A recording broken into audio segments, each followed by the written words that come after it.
SCP Foundation is a fictional secret organization that originated in the paranormal forum of 4chan in 2007. There, the very first entry, named SCP-013, was posted by an anonymous user. Since then, the SCP universe has grown with thousands of files, logs, and reports. A number of games, books, and short films have been inspired by the SCP Foundation. The Foundation's mission is to secure, contain, and protect. They operate beyond jurisdiction with the task of containing anomalous objects, entities, and phenomena. Many of these anomalies pose a significant threat to global security by threatening either physical or psychological harm.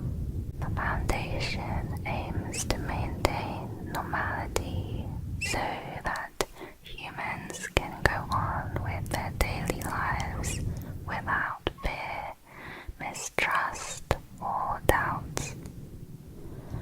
The Foundation has an extensive database of information on these anomalies that require special containment procedures.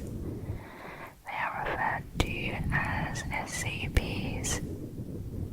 It should be noted that there is not a singular version of the SCP Foundation. With over 10,000 articles, some will contradict or disregard others. However, many articles do share the same universe. The head of the Foundation is known as the Administrator. The Administrator is a mysterious figure whose nature remains unknown and often contradictory. The Administrator has been known to exist for much longer than a typical span of human life. He shows no signs of aging. The oldest SCP personnel have said that when they joined the organization, the oldest personnel at that time also stated the Administrator had not aged since they joined. The oldest personnel at that time had stated the same thing, and so on. It is thought that the Administrator is likely not a single person holding the same position, and there is at least one fake Administrator. Below the Administrator is the 05 Council, or the Overseers, which is a committee of 13 directors, named 051 to 0513, who oversee and control the SCP Foundation. They are the highest-ranking officials with level 5 security clearance, meaning they have access to all classified and secret information about SCPs and the Foundation. The first SCP is SCP-001. SCP-001 is named this way because it was the first anomaly ever contained successfully by the Foundation. Only the highest ranking members have access to the knowledge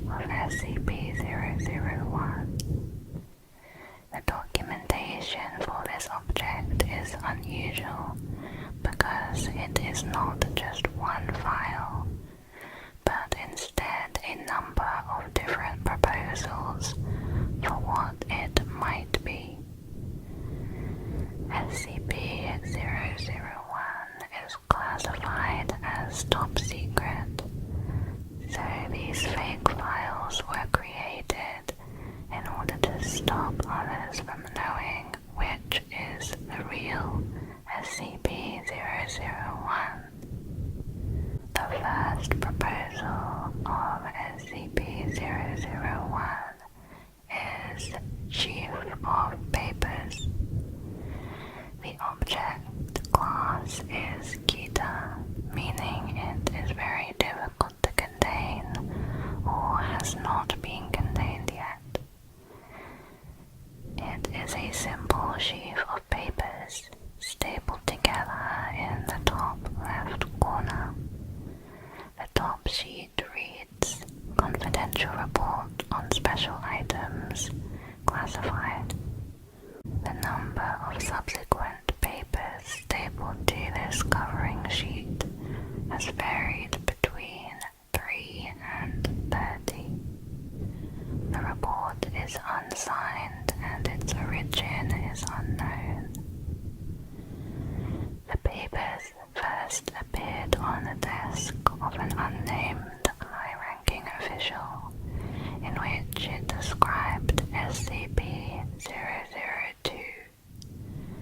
As soon as they finished reading, they received a phone call regarding SCP-002.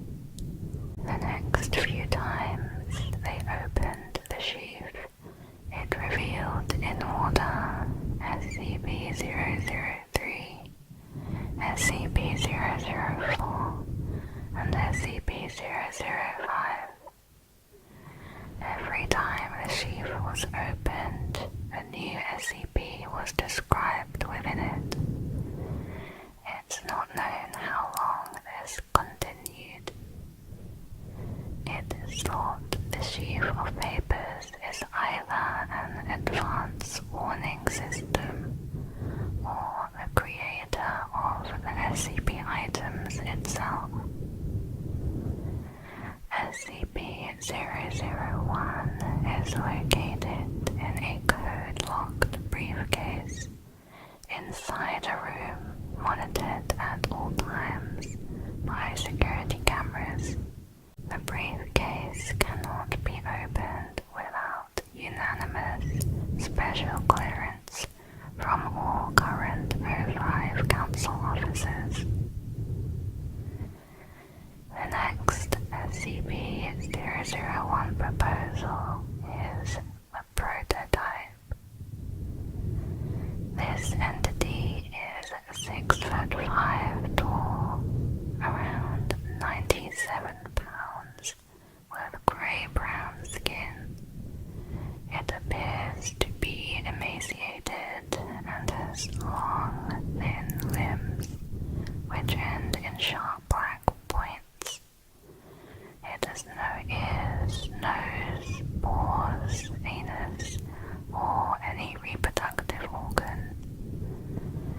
The creature's head is spherical and very large in proportion to its body. Its mouth extends halfway around the head with no lips.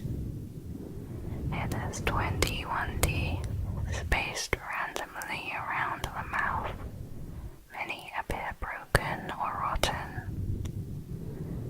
The single eye is a large milky blue sphere, presumably kept in the head or throat. The eye appears to roll into the mouth when opened. The prototype is a very hostile and destructive predatory creature. When the mouth is open, the eye has the power to create singularities, similar to that of a small black hole. These singularities are used for both the creature to teleport itself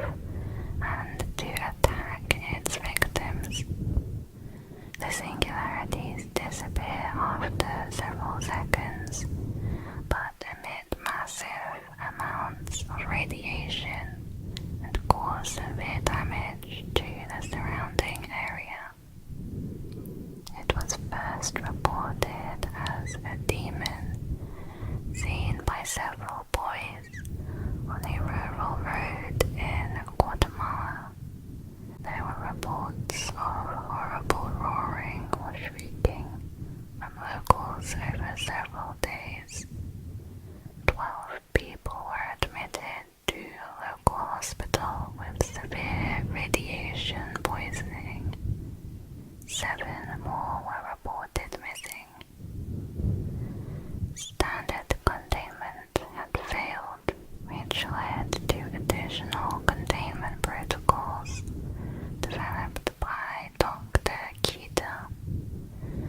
Dr. Kita was killed in the initial testing, after which the creature was moved to a secure facility. The creature is kept in a lead-lined room with strobing floodlights to keep it permanently immobilized. The next proposal is the Gate Guardian. The Gate Guardian is a humanoid entity located in an undisclosed location near the intersection of the Tigris and Euphrates rivers. It has never left its station. It is an impossible to contain colossal entity that stands over 1,000 feet in height, with anywhere from 2 to 108, but usually 4 luminous wing-like appendages sprouting from its shoulders, back, temples, ankles, and wrists. The Guardian wields a weapon described as a sword or knife that emits flames. The object is class Kita or Euclid. Euclid means that the SCP requires more resources to contain, or where containment isn't always reliable. Usually this is because the object is unpredictable or not fully understood. The Gate Guardian stands, weapon drawn and head bowed, in front of an equally colossal gate, through which a pastoral grove can be seen, along with multiple other entities of similar appearance to the Guardian. This grove is thought to be the biblical Garden of Eden. The grove contains many fruit trees of unknown species, with 2 trees of immense size near the grove center. One of them, thought to be the Tree of Knowledge, appears to be an ordinary apple tree, while the other, thought to be the Tree of Life, bears a fruit unknown on Earth. Human beings exposed to SCP-001 report hearing a voice in their heads, giving them a directive, which the subject reports cannot be disobeyed. The most common directive is forget, which results in the subject walking away from the Guardian with no memory of having encountered it. However, on rare occasions, it may give other commands. The one word that echoed through the administrator's head from the Guardian was prepare. It was that one word that made the administrator create the SCP Foundation for an unknown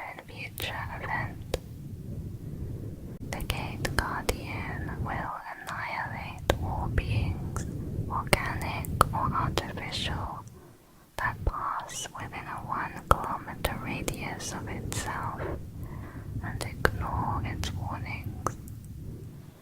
The speed at which these attacks happen make it look as if the Guardian barely moves. Ranged attacks on the Guardian end with the instant destruction of all projectiles and attackers, no matter where in the world they are. If real, the Gate Guardian may be the most powerful being the Foundation has ever seen. Next, we have the lock.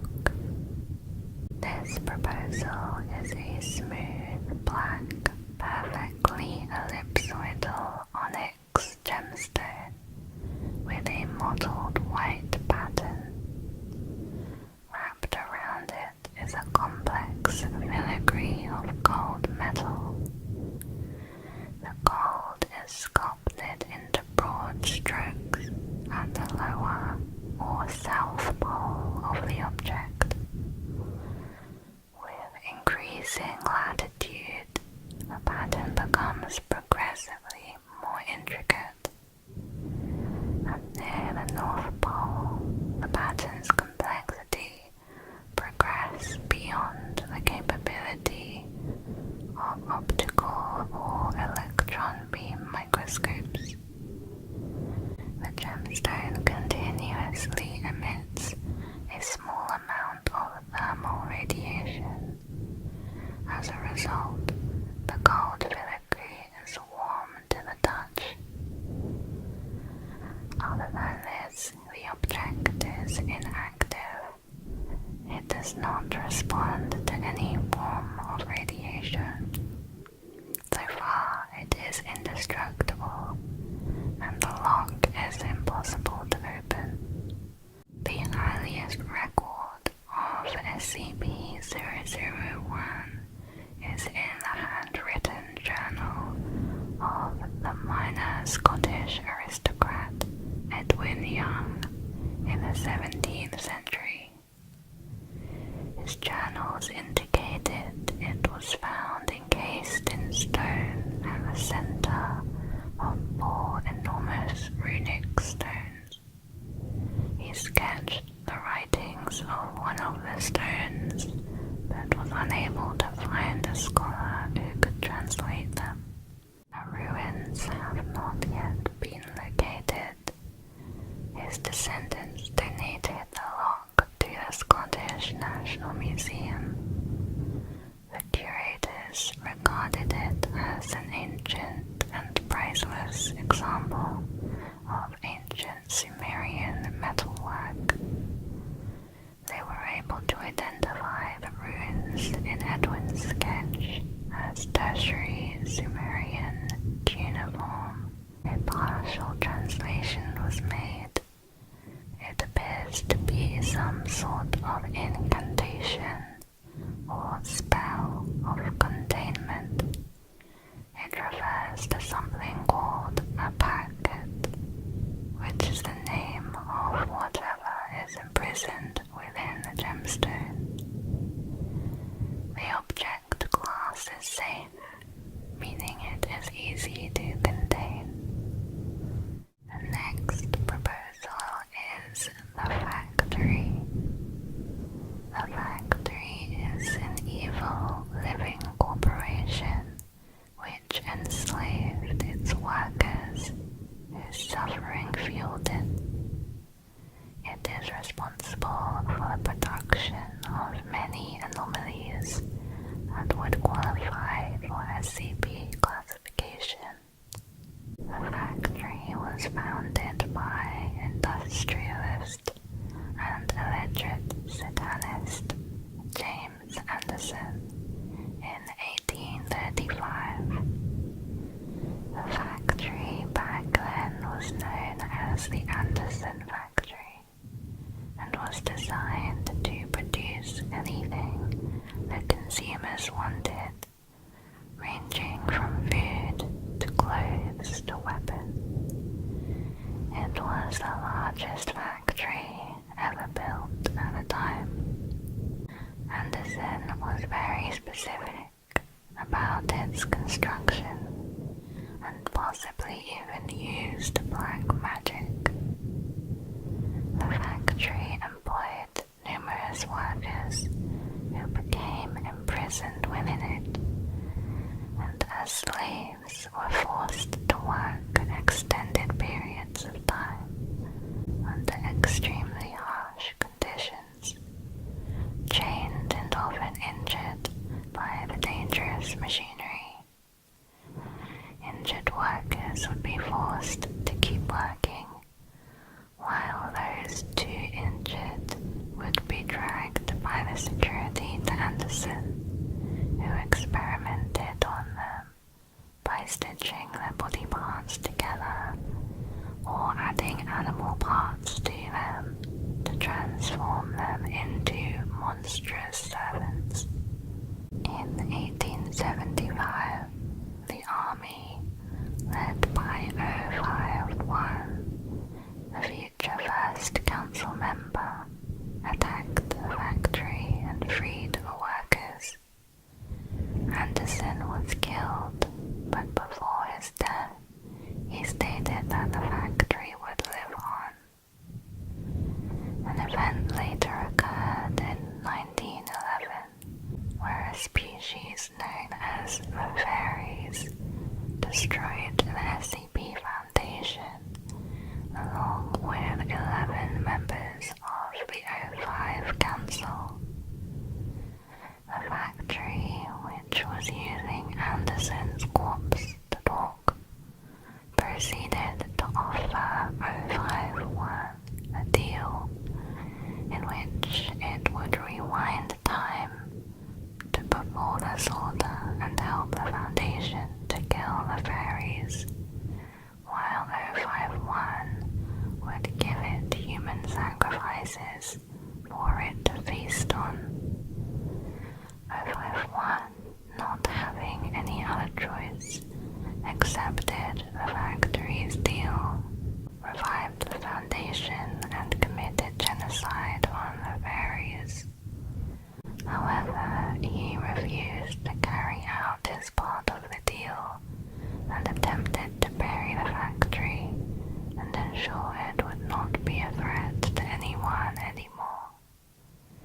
This did not work. After some years, the factory was able to produce more dangerous artifacts.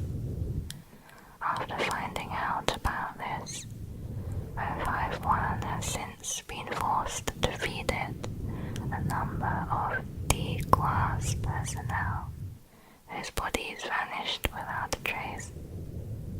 D-class or disposable class personnel are expendable individuals used for testing SCPs. They are unwillingly recruited by the Foundation worldwide and are usually death row inmates. The next proposal for SCP-001 is the Spiral. This is a circular gravel path in a wooded area. When traveled in a counterclockwise direction, the trail is continuously uphill, even after reaching the original point. When traveling in a clockwise direction, the trail shows the same amount of uphill and downhill travel as expected. It is contained at Site 0, with a fence surrounding the perimeter. At least 5 armed guards are always present to prevent unauthorized entry. An adjoining physics laboratory is manned at all hours, studying any anomalies.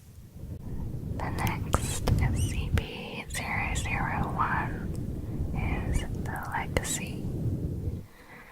The Legacy is a set of 2 objects and 33 documents belonging to the administrator. Its object class class is Euclid. The first object is a smooth device made of an unidentified grey metallic substance, approximately 22 centimeters wide, 30 centimeters tall, and 1.5 centimeters thick. It is unusually heavy at around 8.2 kilograms. It has a small digital display and a single opening that appears to be a type of keyed activation switch.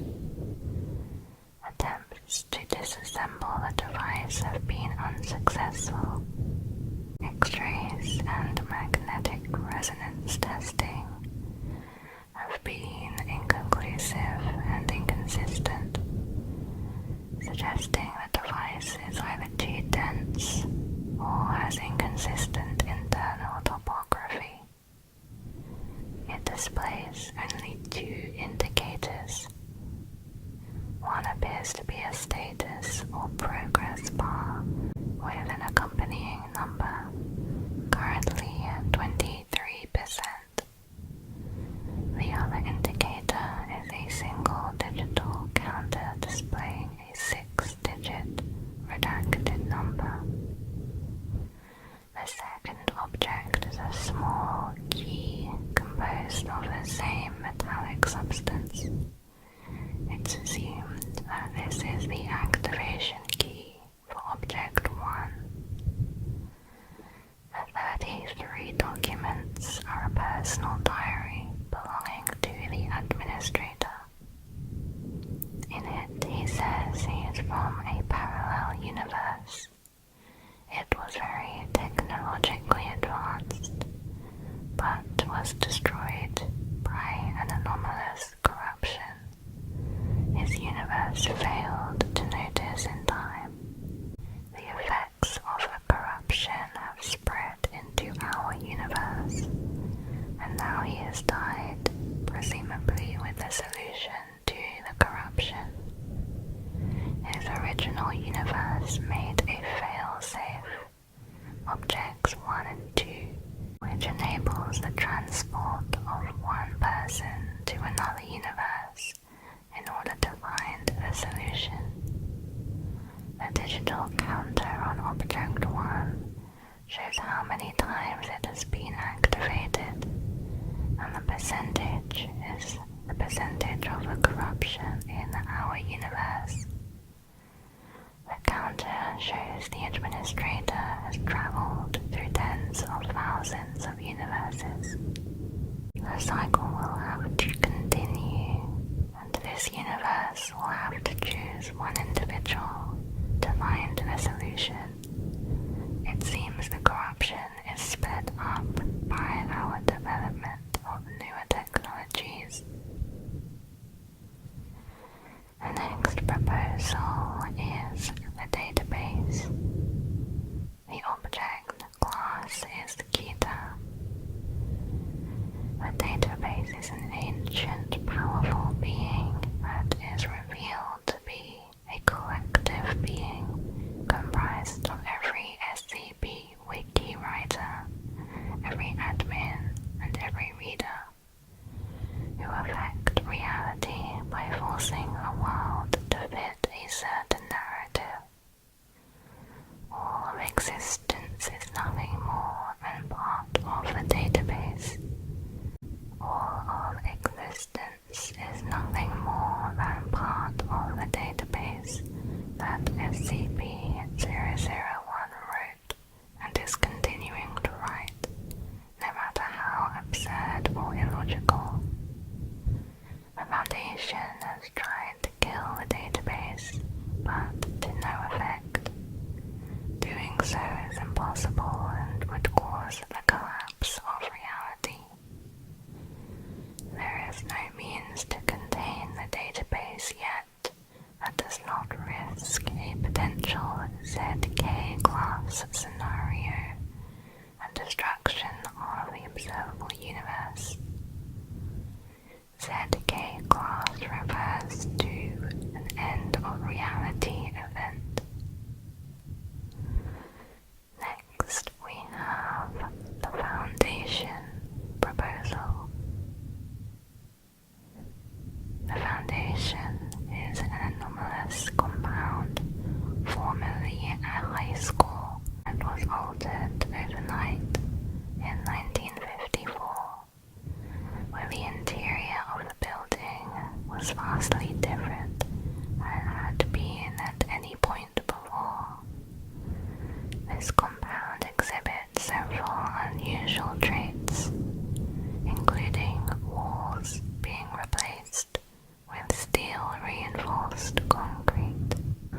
All student desks, personal belongings, textbooks, and other materials were gone. The inside no longer matched the blueprint for the school. 17 state-of-the-art computers were found. The school previously had none. 2 special ops teams were sent into the building to do a complete survey, but did not return. Later it was found the building now contained a large number of people, all of whom appeared to be wandering aimlessly through the facility. Each individual was physically identical to a member of the second Special Ops team, with each duplicated a number of times. Months later, an event occurred where anomalous objects were produced from the auditorium and placed in various rooms of the school. 2 days after this incident, identical armed guards appeared near each entrance. Further attempts to enter the building were futile, as these guards consistently overpowered all teams sent to enter the school, regardless of injury. The next proposal is named 36. 36 is a group of 36 individuals with no apparent pattern in terms of ethnicity, gender, age, or religious affiliation. They display no anomalous properties of their own. However, any anomalous item, entity, or property brought into close proximity with any one of the 36 will be greatly modified from its original properties. Most often, it results in a lessening or total nullification of anomalous properties.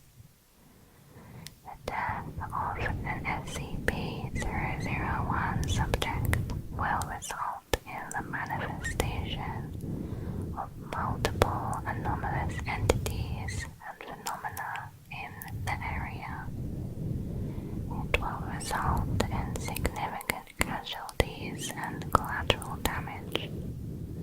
Contained subjects have claimed that this is a result of a deceased individual's absence, letting things through, and that events will become more severe as time progresses.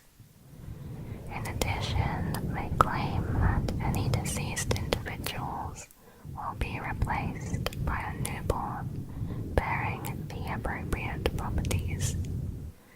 However, no such individuals have yet been located. Next is Uroborus.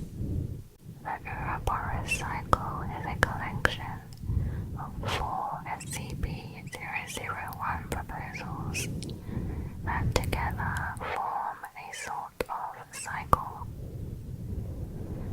Part 1 explains how in 1922 the Foundation turned 9 children into unbelievably powerful weapons, capable of annihilating anything with a command. Someone then decided to get rid of them, and they were buried under concrete. Part 2 is about a religion called the Church of the Broken God. This church worships a mechanical deity that has been broken and its pieces scattered across the world. The followers find all of God's pieces except for the heart, so they use a factory-made substitute. The god then turns into a mechanical monster that wreaks havoc until an alien spaceship, later known as SCP-003, which crash-landed on Jupiter, wakes up and kills it. In Part 3 of Uroborus, a Foundation researcher gets turned into a living singularity after an accident. This gives him the ability to look into the future, and he sees that anomalies get so widespread it is impossible to contain them. The only way to prevent this is for him to destroy every other universe. The 05 Council agrees, before he reveals that they too must die. Part 4 of Uroborus. A team of Chaos Insurgency operatives gets sent on a mission to kill every 05 member. Side note, Chaos Insurgency is a major rival organization. It was formed by former SCP agents who defected from the organization and attempted to destroy it. They succeeded in their mission until they reach 051. The operative kills him, but then becomes the new 051. This effectively resets the cycle of Uroborus. The next proposal is called a record. This is a vinyl record containing Esquivel's 1958 album, exploring new sounds in stereo. The album has an anomalous impact on digital numerical lists that contain it. The album, when listed in text and saved digitally, will always be listed first, even if it was intended to be listed in another position. This SCP file slot was discovered to be able to rewrite reality to match whatever its text was edited to. A researcher, Dr. Mary Nakayama, experimented with the slot, making minimal edits to reality to test it before finally making herself into a god. Her final edit read, Mary Nakayama, immediately after the saving of this document, will attain omnipotence and omniscience, rising to and becoming Godhead. She will span all time and have complete dominion over this universe and this reality. Everything under everything, and everything over everything will be at her command. She will gain all necessary mental faculties to process and utilize these abilities while maintaining uninterrupted consciousness. Members of the 05 Council will receive a note indicating the nature of SCP-001. Her family will receive a note indicating her love for them. That day, she disappeared from her quarters and has not been located since. She left a note to the Foundation telling them it was her destiny and how she will do her best to tip the cosmic scales in favor of humanity. The next proposal is Past and Future. Past and Future is a species of intelligent entities from another world called the Planet of Hands. They are the apparent source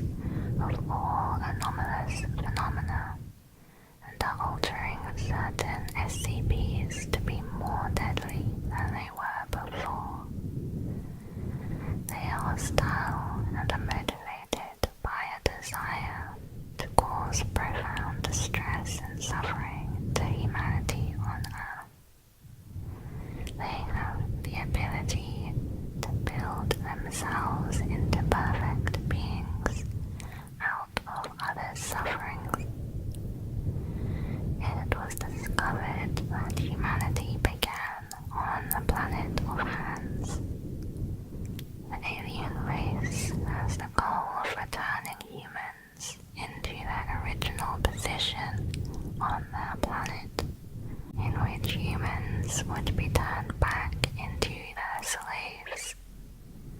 Ultimately, past and future wants to make humanity suffer on Earth, so that they would go to their planet to suffer less because of their apparent twisted love for them. Up until 2016, SCP-2798 was successfully used to hide humanity from these entities. But this stopped working, allowing past and future to finally be able to find humans and begin manipulating various anomalies in order to force humanity to return to them. The object class is Kita, and there is no known way to directly interfere with this entity. The next proposal is the consensus. This was a reality restructuring event that created the current reality caused by an occult war in the previous reality. Only 13 random people retained their memories of the original reality and are the only indicators that the event ever occurred. These 13 would later become the 05 Council. It was revealed, however, that 0513 did not keep his memories from before the event and lied in order to be a tiebreaker vote, as requested by 051. This occult war occurred on the 1st of June in the year 1900 AD of the previous reality. The cause and origin of the event are unknown and cannot be ascertained. The next proposal is when day breaks.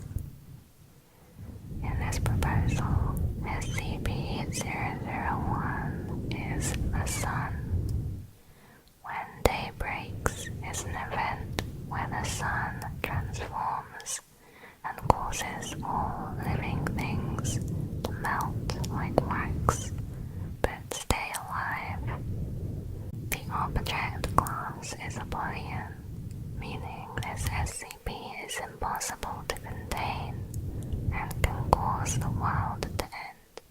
Melted organisms are somewhat mobile and will try to drag non-melted organisms into direct sunlight. Upon contact with visible light produced by the sun, living organisms will liquefy and take on a gelatinous consistency.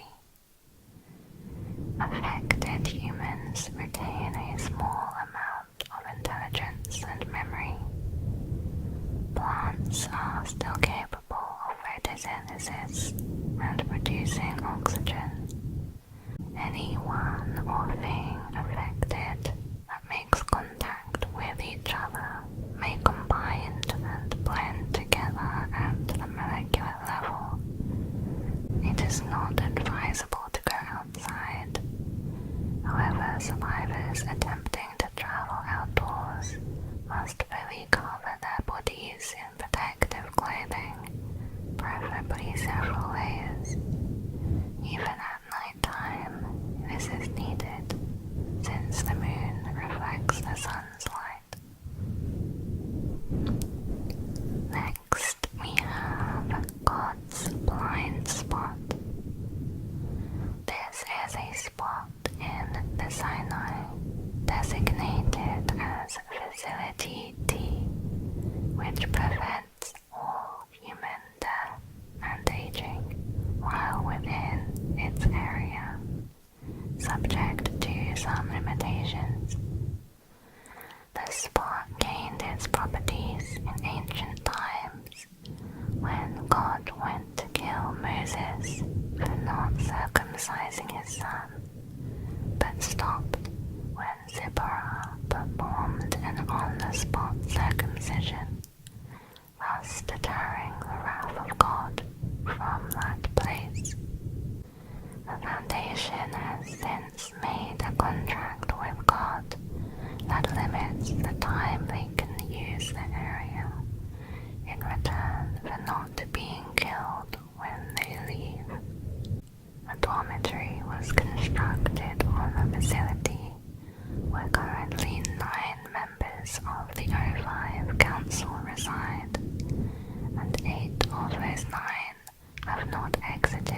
since the completion of its construction. The next proposal is called Normalcy. Normalcy is a regular, non-anomalous document that is shared between the members of the O5 Council. The document defines what is considered the basic laws of reality and what is not anomalous. Edits have been made occasionally to dismiss or act upon certain events, but these edits do not change reality, only how the Council looks at it. All activities and objects outside the parameters of the document are to be tracked, secured, and contained, removed from public knowledge and protected by the SCP Foundation. Studies on such objects may be used in proposals or further updates to Normalcy. Next proposal is the World at Large. This proposal of SCP-001 is an event that occurred millions of years ago. It says that another Foundation planted life on Earth and gave Earth the ability to support human life. This was done because humanity's previous world was destroyed and became uninhabitable. Supposedly this other Foundation has control over most of the universe. The next proposal is called Dead Men. This is an 84-year-old man that was merged with the universal process of death. By manipulating or removing certain parts of his body, human death can be altered through neurosurgery and cognitotherapy. SCP-001 was afflicted with a form of targeted prosopagnosia, meaning he is not able to recognize the faces of any members of the O5 Council. As a result, all members of the O5 Council are unable to die or otherwise decay. After the O5 Council manipulated SCP-001 to make themselves immortal, the Ethics Committee decided to remove and replace all of them. The next proposal is the World's Gone Beautiful. This is an event that will happen precisely 24 hours before the death of all life on Earth. When it begins, beautiful flowers will bloom over 90% of the Earth's surface. Weather conditions will clear, pollution will disappear, and the entire population will become aware of the fate on Earth and will be at peace with it. While the event has not taken place yet, it was discovered through various pieces of information gathered from extra-universal foundations and other groups. Once it begins, all Foundation personnel will be honorably discharged and free to do whatever they want with their remaining time. The actual event that ends the world is not described. The next proposal is the Scarlet King, an extra-dimensional being called the Scarlet King that exists in multiple realities, has been attempting to enter this reality for 300 years.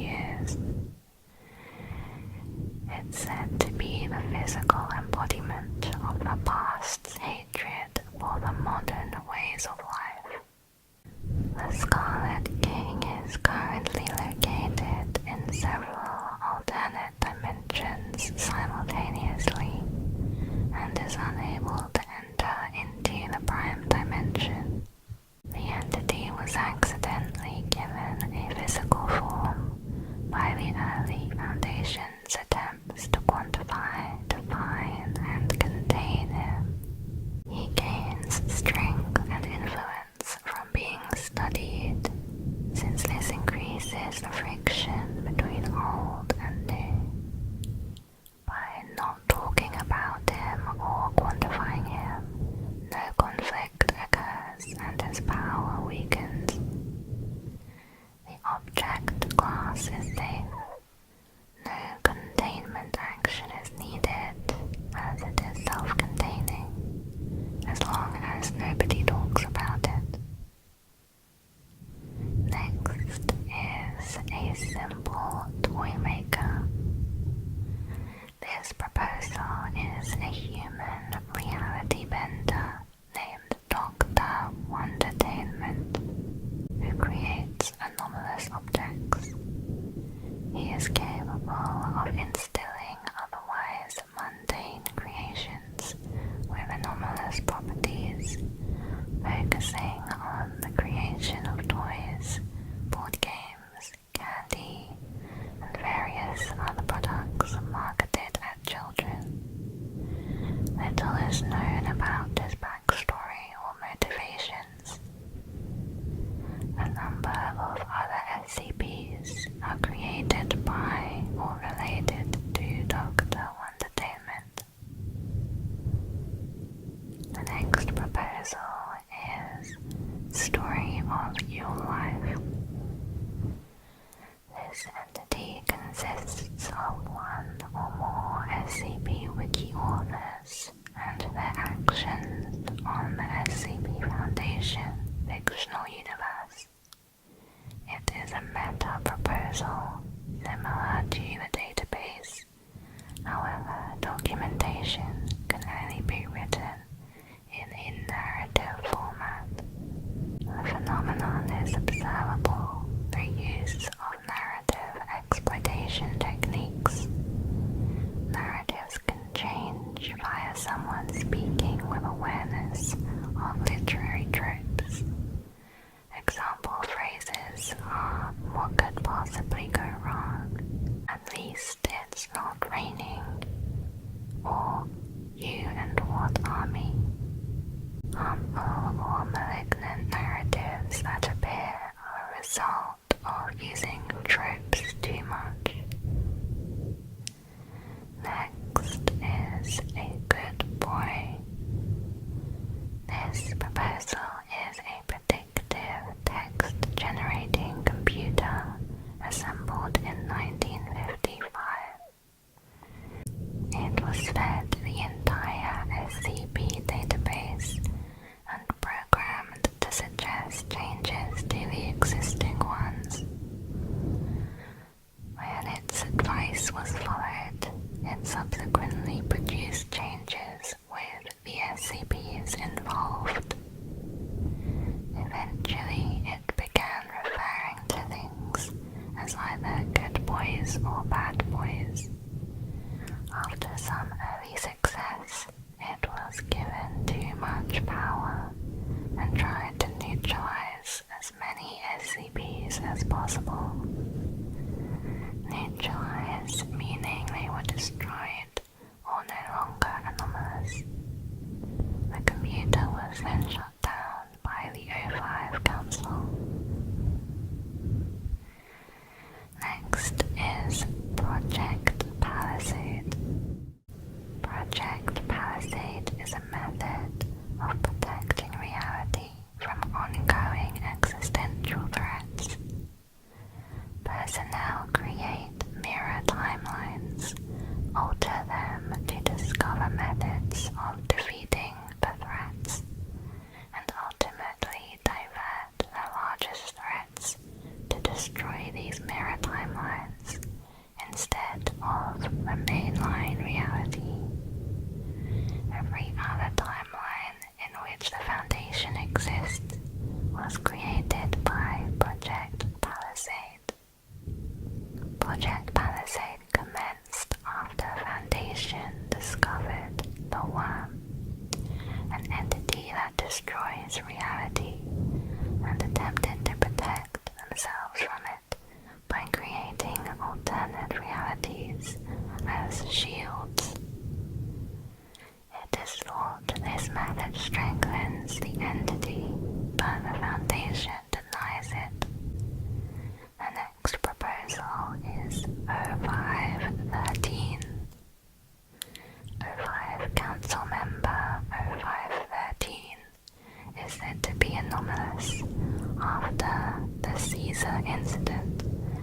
which all other O5 Council members died. In this incident, the previous Site-01 detonated its nuclear warhead for unknown reasons. All documentation was lost regarding SCP-001 prior to the Caesar incident, had such documentation existed.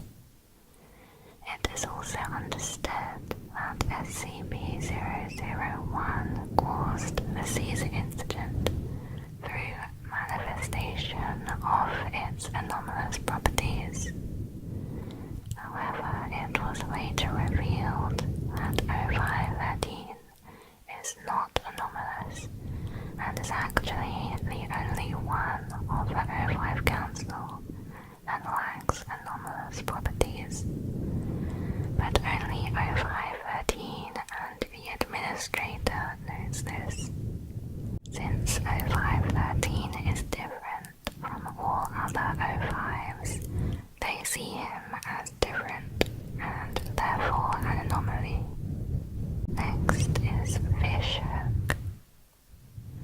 This proposal details the story of a Foundation employee with insufficient clearance attempting to view an SCP-001 file. They are then taken away, and you begin navigating a choose-your-own-adventure interactive story with several endings. The proposal is a possible explanation of what people who are exposed to SCP-001's mimetic kill agent. The next proposal is called The Sky Above the Port. This is a constant ZK reality failure scenario that is kept at bay by entertaining its sub-entity, which is a figure seen through a floating orb inside of a cave.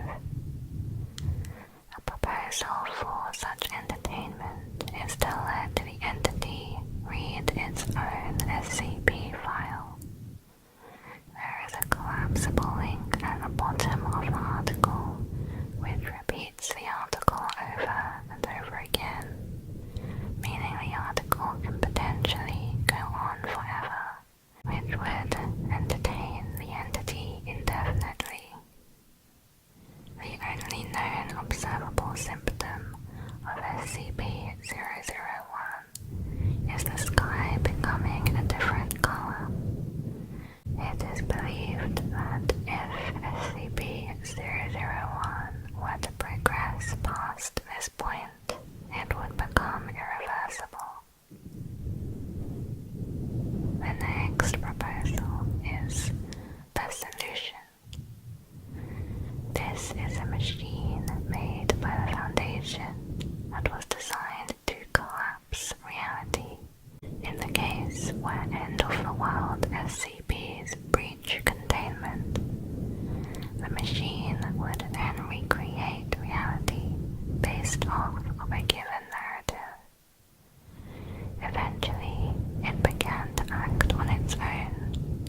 To fix this, the Foundation tried rebooting it. It then breaks, forgets what the old universe was like, and ends up trying to create a new universe based on incomplete data. Next is Tyndalos Trinity. This is a set of 3 different timelines represented by several SCPs that effectively function as a narrative Uroborus.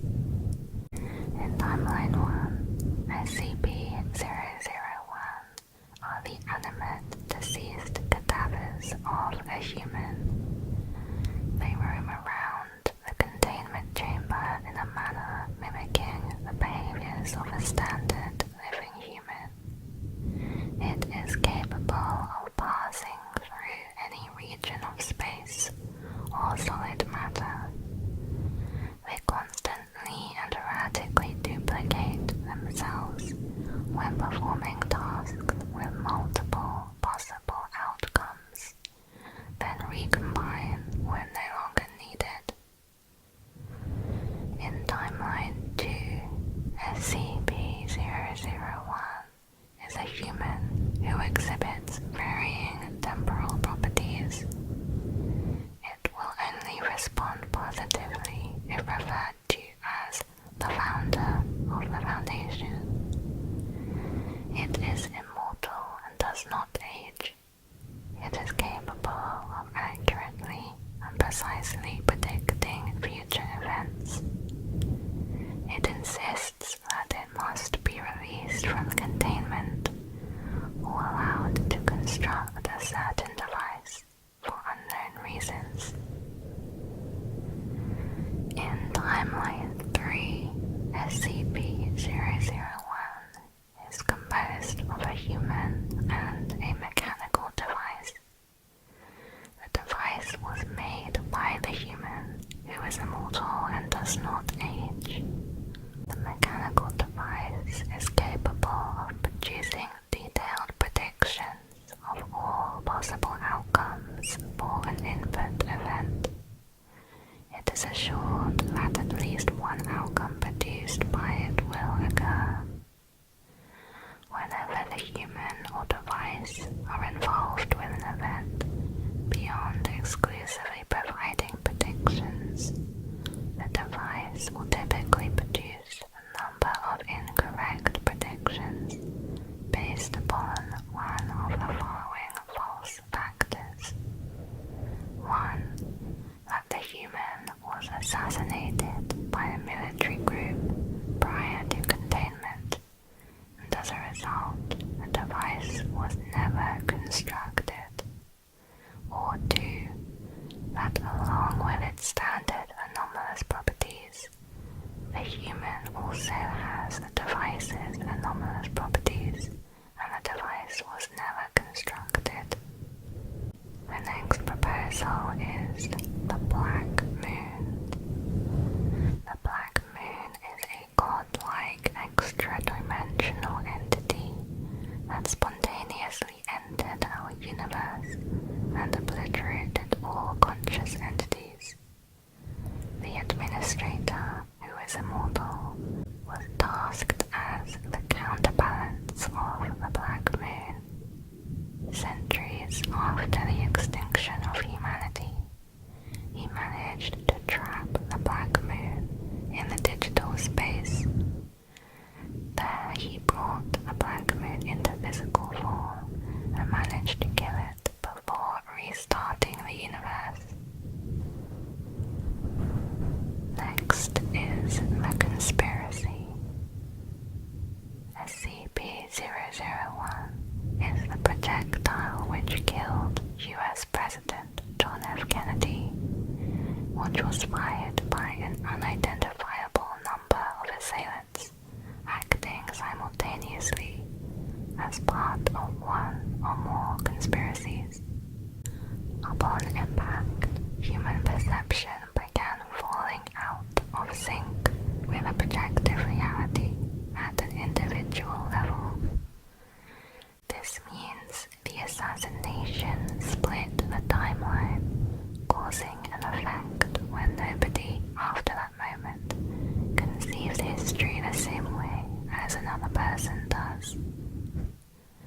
This outcome is mostly compatible and allows for society to still function. However, that does not mean it is not a threat to long-term human civilization. It is possible that the current formation of reality exists as a result of the VK class reality restructuring scenario, meaning significant alterations to the laws of physics, leading possibly to an end-of-world event. Next is You Are the Anomaly, Tumor of the Worlds. In this proposal, SCP-001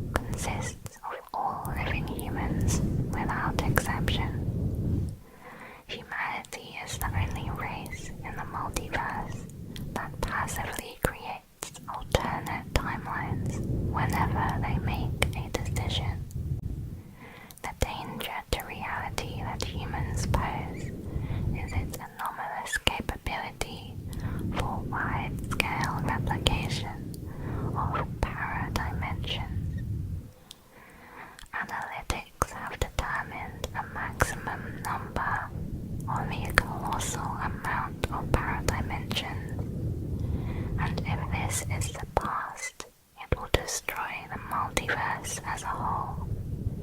As a result, the O5 Council decided to destroy the universe to save the multiverse. Next is the placeholder. This is a phenomenon that makes anything assigned to the SCP-001 slot more powerful and dangerous. The placeholder was assigned to SCP-001 and it amplified itself, combining with Director Maria Jones to form an entity called Archivist Prime. It has now spread itself to anything that has the number 1 in it. There are no known methods of containing the placeholder's effects without altering the nature of human perception. The potential for humanity to meaningfully continue after such an alteration is unknown. Next is Memento Mori. This refers to a collection of 13 anomalous areas present within Site-01. These anomalous areas vary in size and effect. It is a mansion that belonged to Franz William, former Foundation administrator and First Cold War veteran. It contains multiple anomalous artifacts. The first area is a bridge archive, an underground storage area with 2,000 historical artifacts. While a few artifacts are anomalous, the vast majority are not.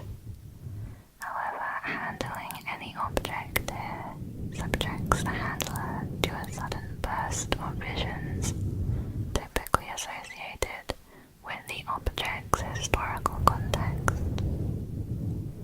The second area is a converted bedroom in the east wing of the mansion.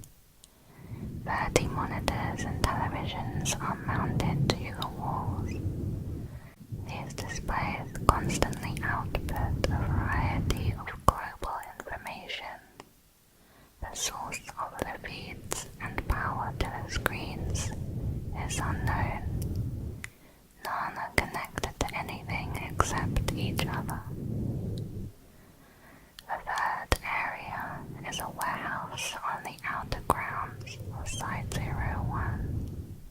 Remodeled into a workshop, it contains industrial machinery, materials and tools from a variety of time periods.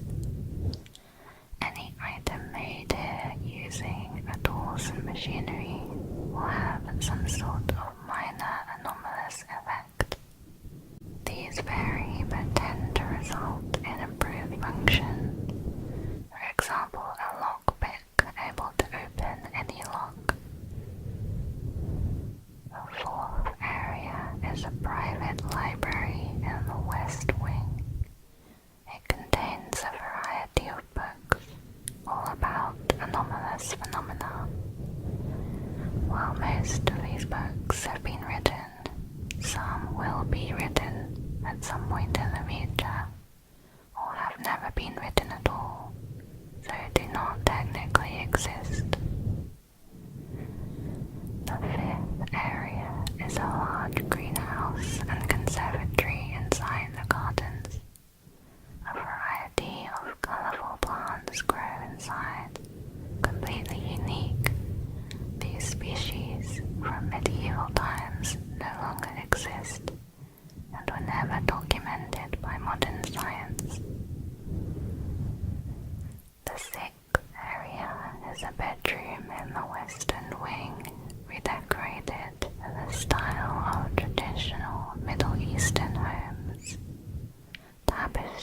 Various artifacts and knickknacks line the walls and shelves. A hooker sits on the low table. Touching any item results in the hooker producing a light smoke. When inhaled, a subject will experience a strong vision. The seventh area is a wooden gazebo in the gardens behind the east wing, painted white. It contains an arbor which is grown over with ivy and roses. Upon stepping through the arbor, the subject will be temporarily transported to one of two extra-dimensional locations.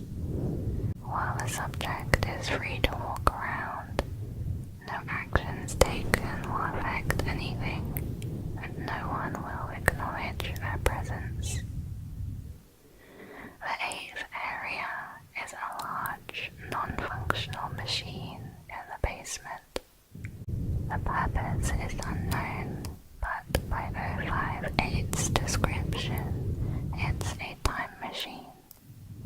It has sustained heavy damage through unknown means.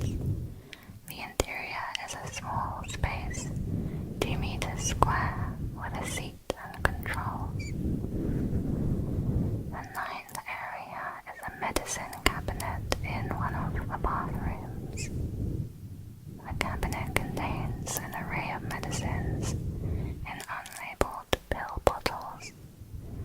Taking these medicines will result in positive health effects on the user, such as suppression of the most debilitating medical conditions. The 10th area is a large dog bed inside a warehouse. A photo of a golden retriever is pinned to the wall behind it. A number of items sit in the dog bed, including a chew toy, leash, and beaker. Upon touching any of these items, the subject will find themselves standing on the southern shore of the site's pond. The 11th area is a small armory in the basement. A variety of weapons are arranged on the walls. Touching any of them will display a particular scar on a part of the subject's body. The scar disappears after letting go of the weapon. The 12th area is a bar cart in an auxiliary office. It is set with a large variety of liquor, ranging from common beers to expensive scotch. The bottles never run out. However, upon pouring any into a glass, the drink will turn into another liquid, generally being toxic or undrinkable. The next proposal is a test of character. This SCP-001 is the absence of the 05 Council. Despite all the evidence detailing activities of the 05 Council, their identities and histories, the Council does not definitively exist. All records relating to the 05 Council are believed to be fabricated by personnel under the influence of or directly manifested by SCP-001 itself. The administrator instead contacts high-position employees to vote on things. The next proposal is Keter Duty. This is a facility housing hundreds of Keter-class SCPs.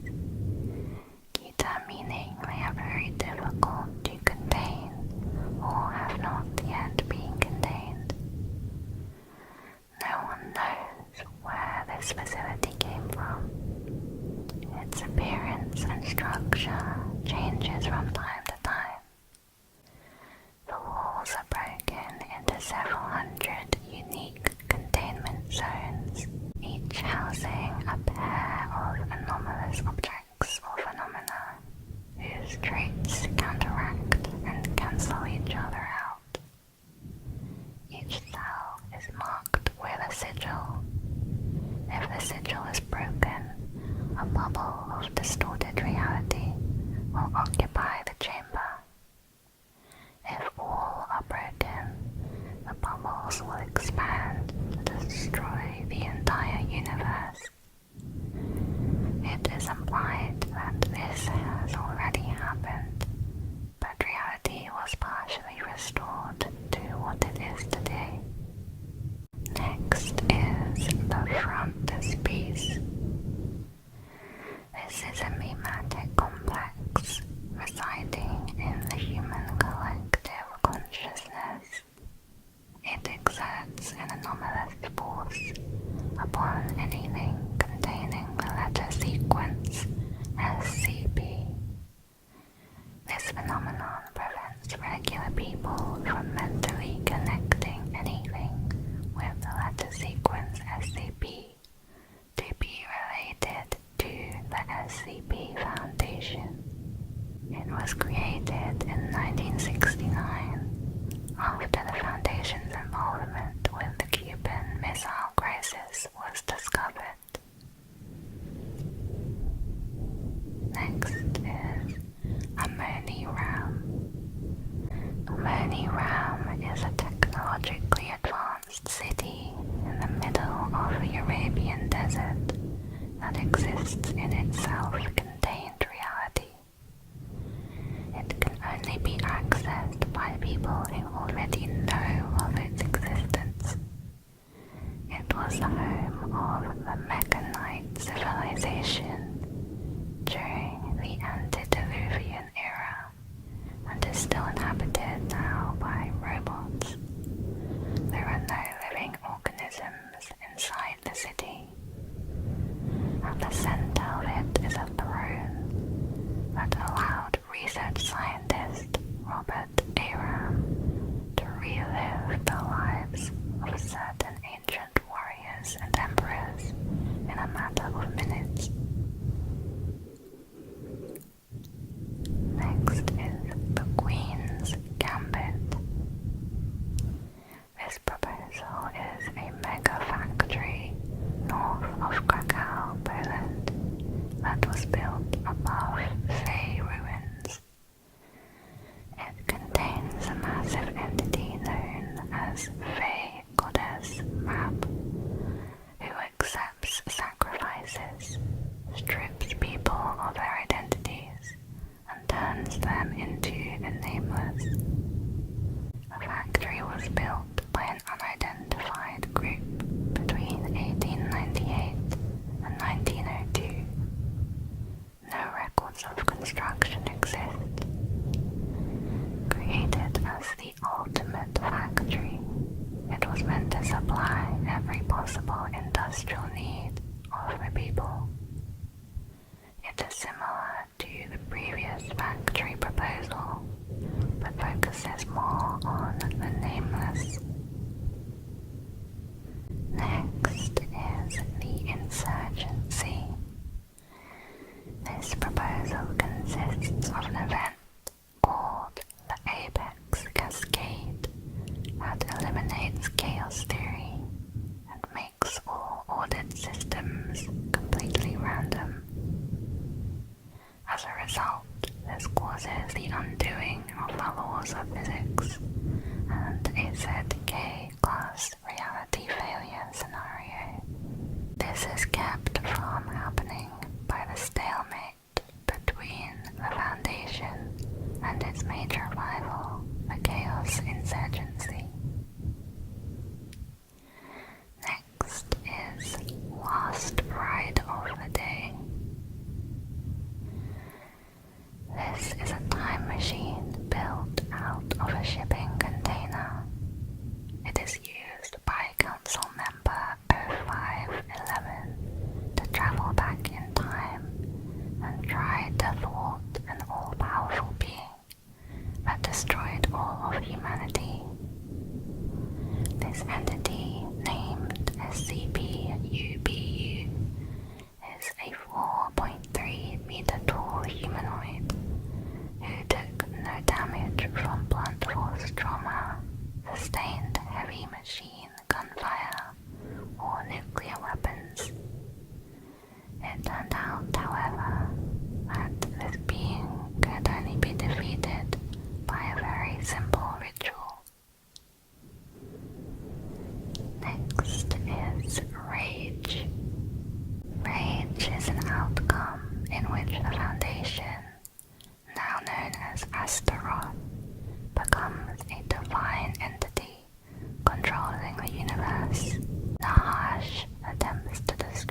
SCP-002, also known as the Living Room, is a large hollow growth that absorbs humans and turns them into furniture, placed in a pseudo-apartment within itself. It was discovered in Portugal. The object is a tumorous, fleshy growth measuring 60 meters cubed in volume. Its outer surface is covered in tentacles. It is not entirely composed of biological material, as there is an iron hatch valve that, when opened, leads to the object's interior, which resembles an apartment. Despite there being no visible window from the outside, one is seen from the inside. The furniture is made of human parts, including bone and hair. The furniture includes 2 lamps, a throw rug, a television, radio, beanbag chair, 3 books, 4 children's toys, and a potted plant. The object class is Euclid. Euclid class objects are anomalies that are either insufficiently understood or unpredictable, meaning that reliable containment is not always possible. Special containment procedures for the living room are as follows. The object is to remain connected to a suitable power supply at all times to keep it in what appears to be a recharging mode. In case of electrical outage, the emergency barrier will be closed and the immediate area evacuated until the object is returned to recharging mode. The containment area is to be kept at negative air pressure at all times. In close proximity to the object, your perception may be dulled, skewed, or influenced by SCP-002. Following contact with the object, staff will be escorted at least 5 kilometers away to undergo a 72-hour quarantine and psychological evaluation.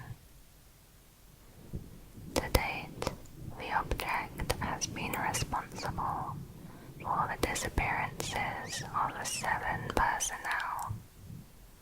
During its time at the facility, it has further furnished itself with 2 lamps, a throw rug, a television, radio, beanbag chair, 3 books in an unknown language, 4 children's toys, and a small potted plant.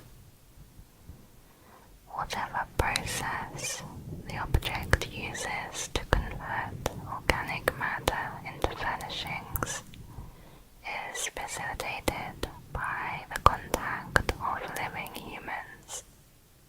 The object was discovered in a small crater in northern Portugal, where it struck the Earth from orbit. Encased in a shell of thick rock, the fleshy exterior of the object was exposed by impact.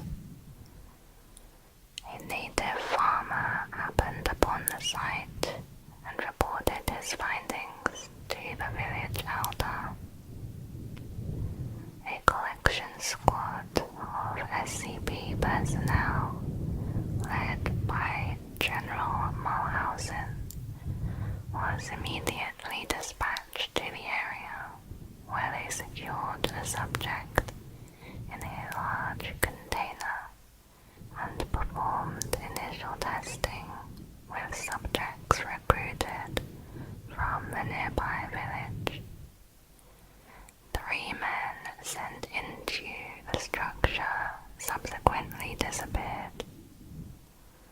Upon discovering this deadly property, General Mulhausen issued a termination order of any witnesses, which was around a third of the village, to ensure no outside knowledge of the object, and then transported it to an SCP facility.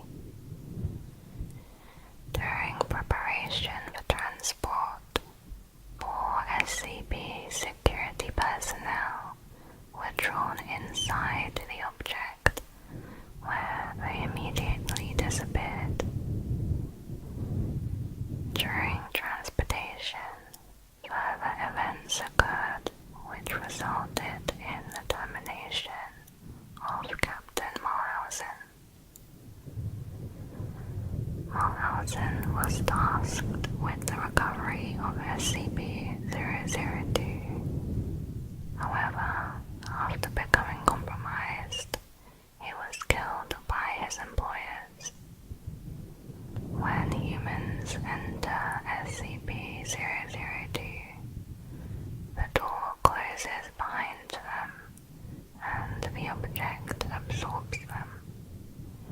It does not absorb other animals or deceased humans. It is unknown what method it uses to absorb humans, but it is extremely efficient and effective.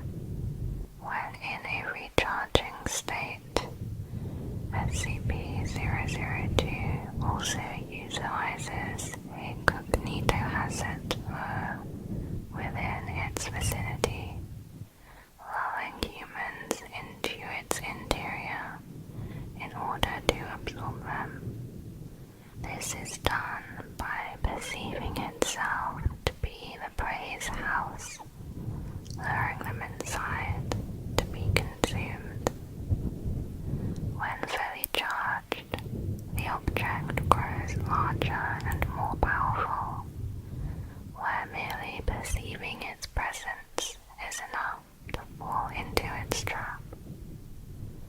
It can also move on its own, as well as turn prey to convince other humans to be consumed. Humans with a traumatic home life, or who perceive something else as their home, as well as a strong willpower, can break free of these effects. When hooked to electricity, the object shrinks considerably and enters a recharging state. SCP-003 Biological Motherboard.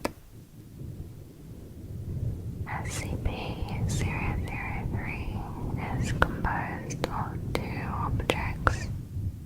The first is a motherboard made of chitin, hair and nails of unknown biology, arranged in a similar way to that of a computer motherboard.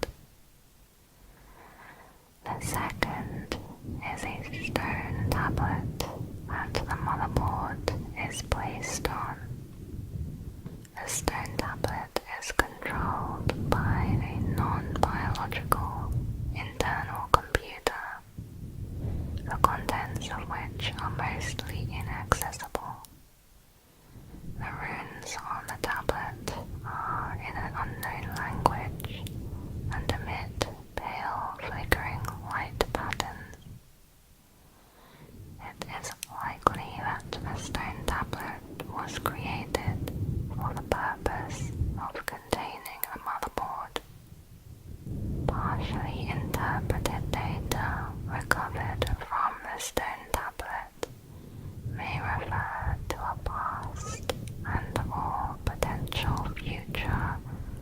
destructuring event caused by the motherboard. The object class is Euclid. The motherboard must be kept in a heated environment on top of a stone tablet. Its temperature must not fall below 35 degrees Celsius. In the event of power failure, assigned personnel must coddle it skin to skin. If the temperature falls below 35 degrees, the motherboard will begin to grow exponentially in size, first transforming inorganic material into biological material to fuel its growth. The first stage is always the same. It will first increase its mass, then take a form similar in shape to a brittle star of 15 meters in diameter. It will form sensory organs that appear to scan its surrounding environment and will partially convert the area around it into an unidentified anomalous substance. The stone tablet seems immune from this conversion. The second stage occurs when SCP-003 comes into contact with living organic material.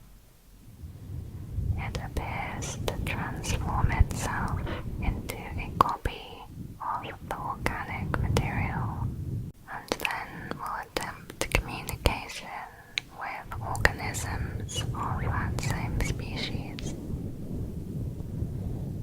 It was reported that at one time, SCP-003 surpassed previous levels of development and became a humanoid being of some sort.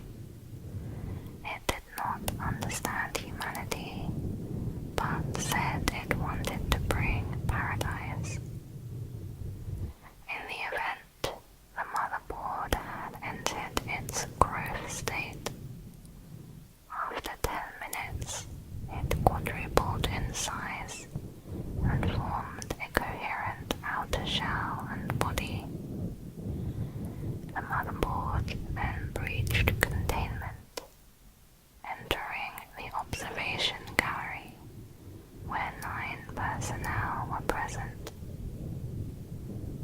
Upon physical contact with the team members, the motherboard encompassed them in appendages and stopped its growth for 15 minutes. It then resumed growth and rearranged its component parts into the shape of a 3-meter tall female humanoid with peripheral tentacles extruding from its hair and spine. The object then produced vocals in an attempt to communicate with researchers. An unknown individual approached the area with a squad of agents. They claimed to be acting on orders by an O5 council member and attempted communication with SCP-003. Following this incident, personnel successfully restored power and activated backup generators to return the temperature.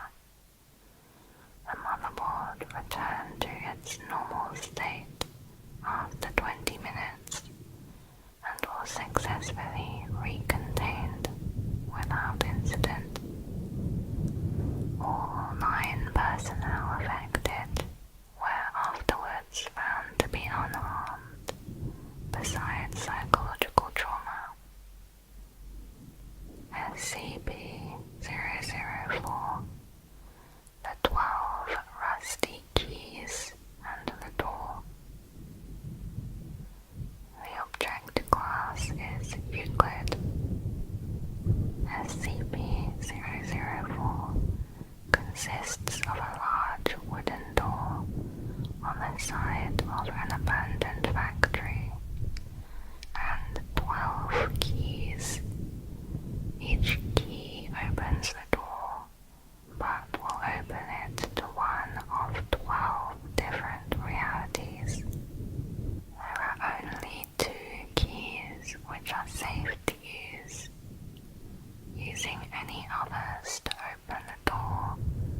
result in immediate dismemberment upon entering.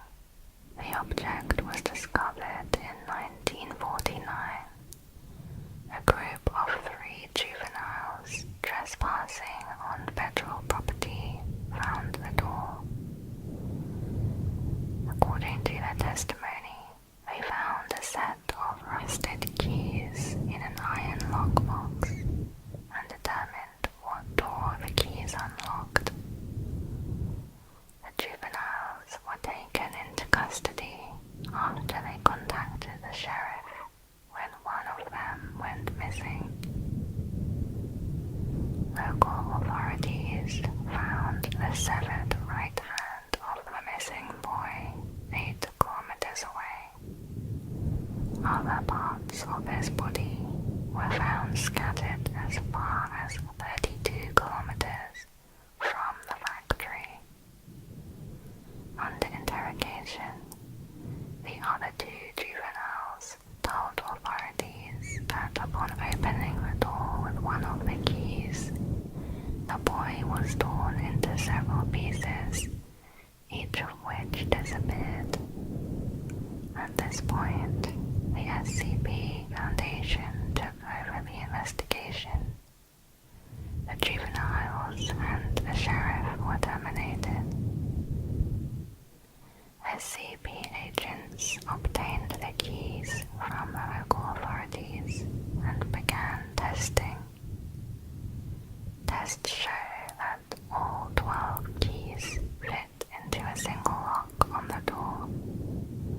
12 Class D personnel were chosen to test the effects of the door. Of the 12 test subjects who each tried a different key to enter, only 2 survived. The other 10 keys caused the test subjects to be torn apart in multiple directions. Of the 2 surviving subjects, only 1 returned unharmed. The other came back in an unresponsive state, able only to remove himself from the room and then collapse on the floor. He had to be restrained to prevent him from gouging out his eyes. The unharmed subject said that he entered a large room that was too big for the size of the building. After he exited, the door was propped open and a level 3 squad entered, confirming the size of the room was impossible to measure. The door frame was the only part of the room that can be felt or illuminated. The key which caused an unresponsive state in the subject was tested on a further 15 subjects, who all came out unable to speak.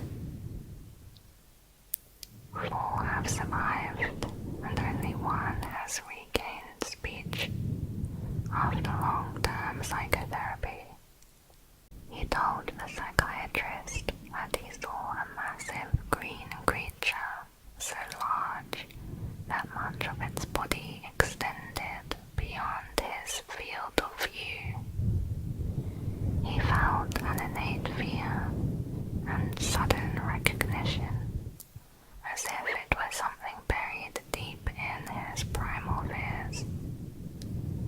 He received incomprehensible memories, as well as acute amnesia.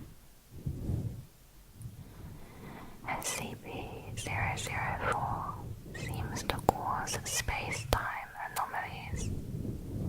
Personnel leaving the facility report losing time. Those who have been in for weeks insist they had only been in for several days. Records of work completed and supplies consumed support their claims. Testing shows that 10 of the keys open the door on a dimension where the laws of physics and topology are significantly different to those in our reality. As a result, test subjects are torn apart, their body parts deposited in various locations, only 3 of which have been found on Earth. Material deposited at 2 of these points appears immediately, while material deposited at the 3rd point appears years in the future. The other 7 locations are currently unknown. SCP-005 Skeleton Key. SCP-005 resembles an ornate key, displaying the characteristics of a regular key used in the 1920s. The key was discovered when a civilian used it to infiltrate a high-security facility. The key has the unique ability to open any and all forms of lock, whether mechanical or digital. Although experiments have shown that by disguising or concealing the lock, researchers were sometimes able to defeat SCP-005's ability.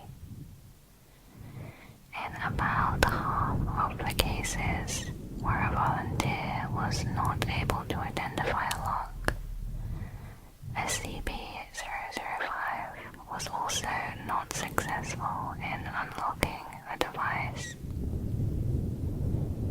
Due to these results, the object has for now been classified as sentient and safe. It poses no immediate risk. Access to the containment area is restricted. However, the object may be used as a replacement for lost security passes under the supervision of at least 1 Level 4 personnel. The object may not be used for vending machine repairs, opening lockers, or for any personnel's spare home key. Removal of the object from the compound will result in immediate termination. SCP-006 Fountain of Youth. SCP-006 is a small spring located 60 kilometers west of Astrakhan, Russia.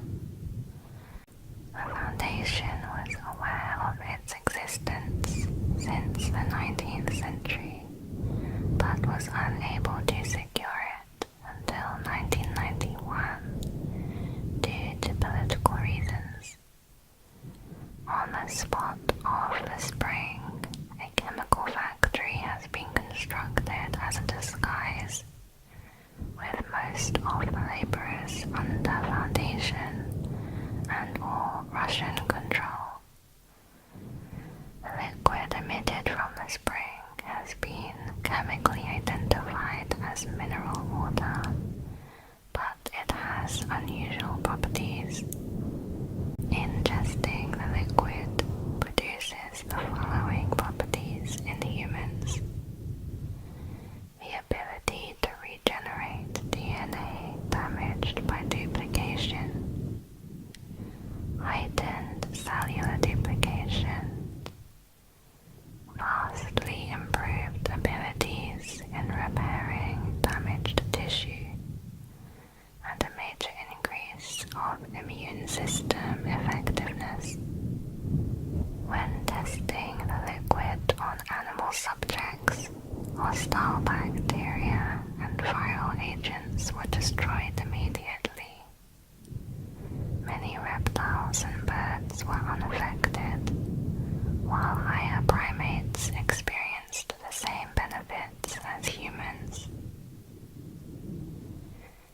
object class is safe.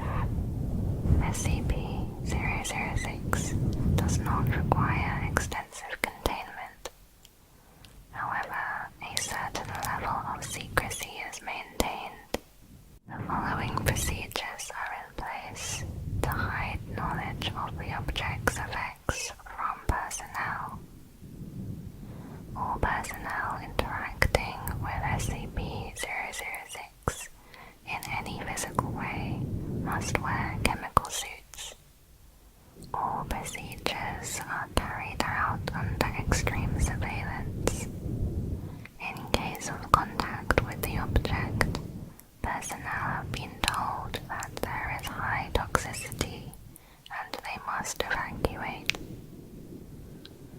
Any procedure in which liquid is acquired from the spring must be approved by 305 personnel. The liquid will be transferred under armed guard. If any personnel comes into contact with SCP-006 or its liquid, they are to be confined and terminated after sufficient studies are done. The most effective termination method is incineration. SCP-007 Abdominal Planet. SCP-007 is located within a cavity in the abdomen of a person, referred to here as subject. Subject is a Caucasian male, 176 centimeters tall, and claims to be 28 years old. Most of subject's abdomen, the muscles, skin, and organs are absent. The subject does not appear to suffer because of this.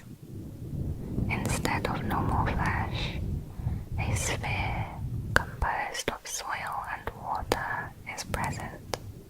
Instead of normal flesh, a sphere composed of soil and water is present, although it does not come into contact with subject's body at any point. The sphere appears to be, in most respects, a miniature duplicate of the Earth, approximately 60 centimeters in diameter. However, the continental positions are not consistent with Earth's current or historical geography. The sphere has its own weather patterns and negligible gravitational pull, in addition to microscopic organisms, somewhat resembling those of modern-day Earth inhabiting it. 2 intelligent species have been observed on the planet, though contact and communication has not yet been made. Technology levels of these species appear to be approximately equal to 15th century Earth. Subject claims to have a name, which is redacted, but no records of such a person can be found. Subject does not require food or water. He is intelligent and amiable, and regards the planet in his abdomen as just a minor curiosity about his body. Subject seems to experience no stress about his unusual condition. When questioned about the planet's origins, Subject replied, "I just woke up one day and there it was. I don't have any idea how it got there." Subject has provided a social security number and driver's license, and requested that they be checked. But when checked, it was discovered that neither had yet been allocated. An assigned doctor has a weekly chess game with subject, during which subject's mental health is evaluated. The doctor reports that subject does not seem to mind the restricted living condition and has yet to attempt escape or show signs of violence or mental illness, although he has repeatedly requested a computer with an internet connection. The doctor recommended that this not be provided, as it may compromise security. The object is classed as Euclid. SCP-007 is to be contained in a sealed room measuring 10 by 10 meters. The room is to be furnished comfortably as a living area, along with whatever items are requested by subject, given that the items do not compromise security. Subject is not allowed to leave the room and is to be detained with force if necessary. SCP-008 Zombie Plague. SCP-008 is a complex prion, of which samples have been collected and stored.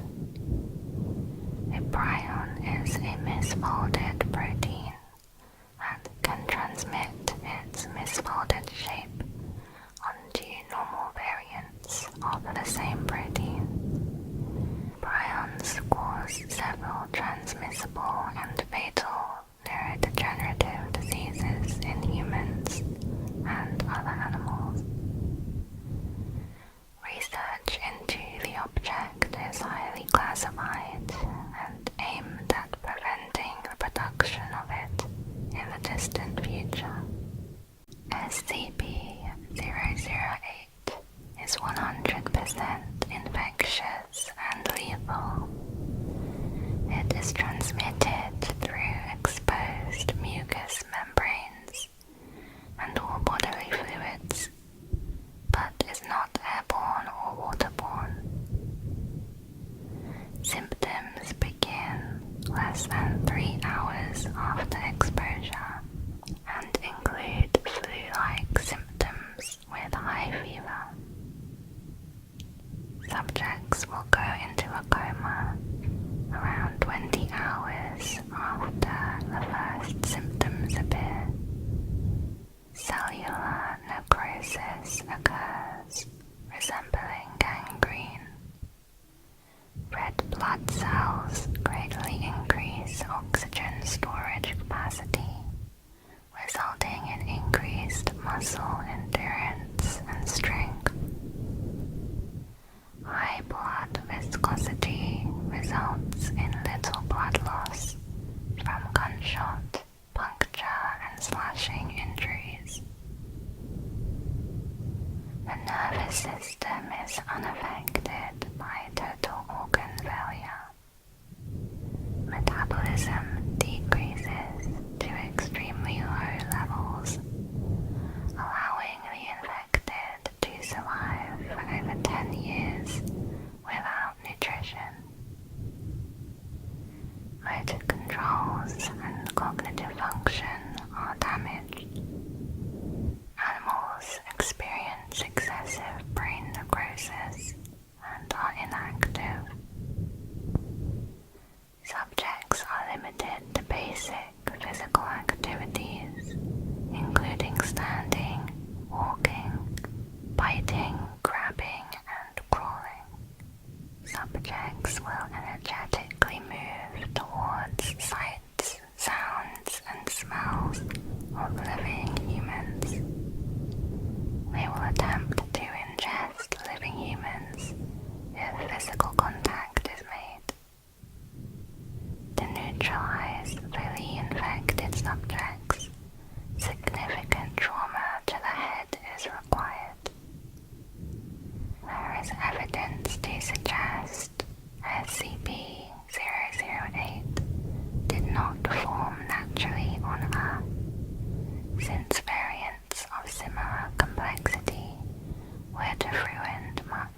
the ecosystem. The object class is Euclid. SCP-008 samples have been deemed as extreme biological hazards. The quarantine period for personnel leaving the facility is 4 months. If a breach has occurred, incineration and irradiation measures will be deployed. Sites will not have an evacuation procedure. SCP-009 Red Ice. SCP-009 is a substance which resembles distilled water, except it has a distinct bright red color. Unlike regular water, SCP-009 assumes a liquid phase at temperatures between -100 degrees Celsius and 0 degrees Celsius, and a solid state above 0 at temperatures below -100. The object vaporizes into a gas similar to steam. The substance appears to be identical to normal water molecules. Scientists suggest that SCP-009 may originate in a universe with alternate physical laws. The most hazardous property of SCP-009 is its ability to contaminate normal water. When in contact with any liquid, the object will transfer its anomalous properties to other objects and creatures. Testing has shown it's capable of affecting ice, steam, tea, fruit juice, seawater, and blood.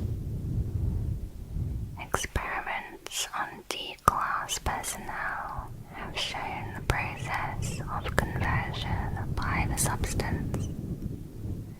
In the initial exposure, there are no unusual symptoms, except for a slight warm sensation. Frost then begins to form on the exposed area. The exponential increase in temperature of SCP-009 causes a reaction throughout the subject's body. Blood loss is minimal due to ice crystals forming, allowing subjects to remain alive and conscious for several hours.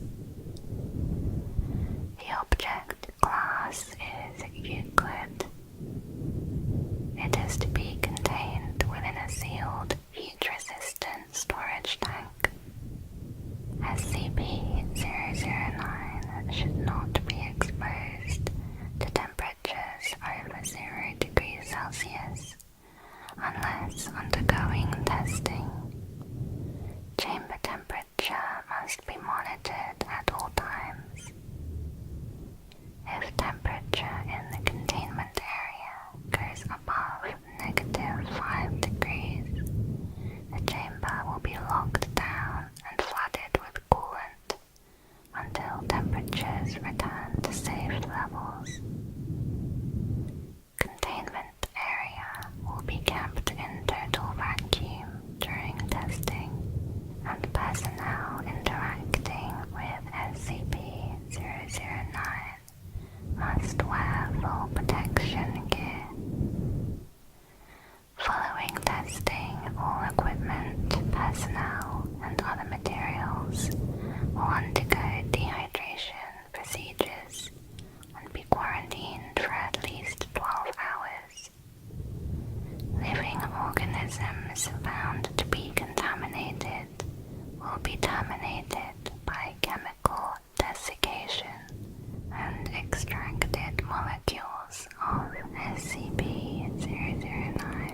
will be added into containment. The object was discovered in Alaska. The Foundation became involved after reports were obtained from a native tribe who came across bodies of a team of seal hunters which had apparently been shipwrecked. All victims were found encased in red ice. Cause of death was recorded as internal bleeding. The origins of SCP-009 are currently unknown. The following experiment record was discovered by chance and involved other SCPs in a different universe. Input: 10 milliliters of SCP-009. Result: red snow fell in the test area for 27 minutes with moderate intensity. Grass growing in the test area began a reaction which ended with the entire area being frozen within minutes. The reaction of SCP-009 did not extend past the effective radius of SCP-107 for reasons unknown. Non-grass plants in the area turned bright red, greatly expanded and mutated to display cyan-colored tentacles, similar to those of species Drosera capensis. Secretions produced by these tentacles later were found to be SCP-009 molecules. How the plant was able to survive with SCP-009 integrated into its cell structure is currently under investigation, with the theory that this plant is similar to flora from the object's native universe. SCP-010 Collars of Control. SCP-010 consists of a series of 6 identical cast iron collars with numbered metal tags and 1 remote control. The collars contain intricate electronic components and are powered by small 100-volt batteries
displacement of a lone man in the Midwestern United States after a local disappearance was connected to him.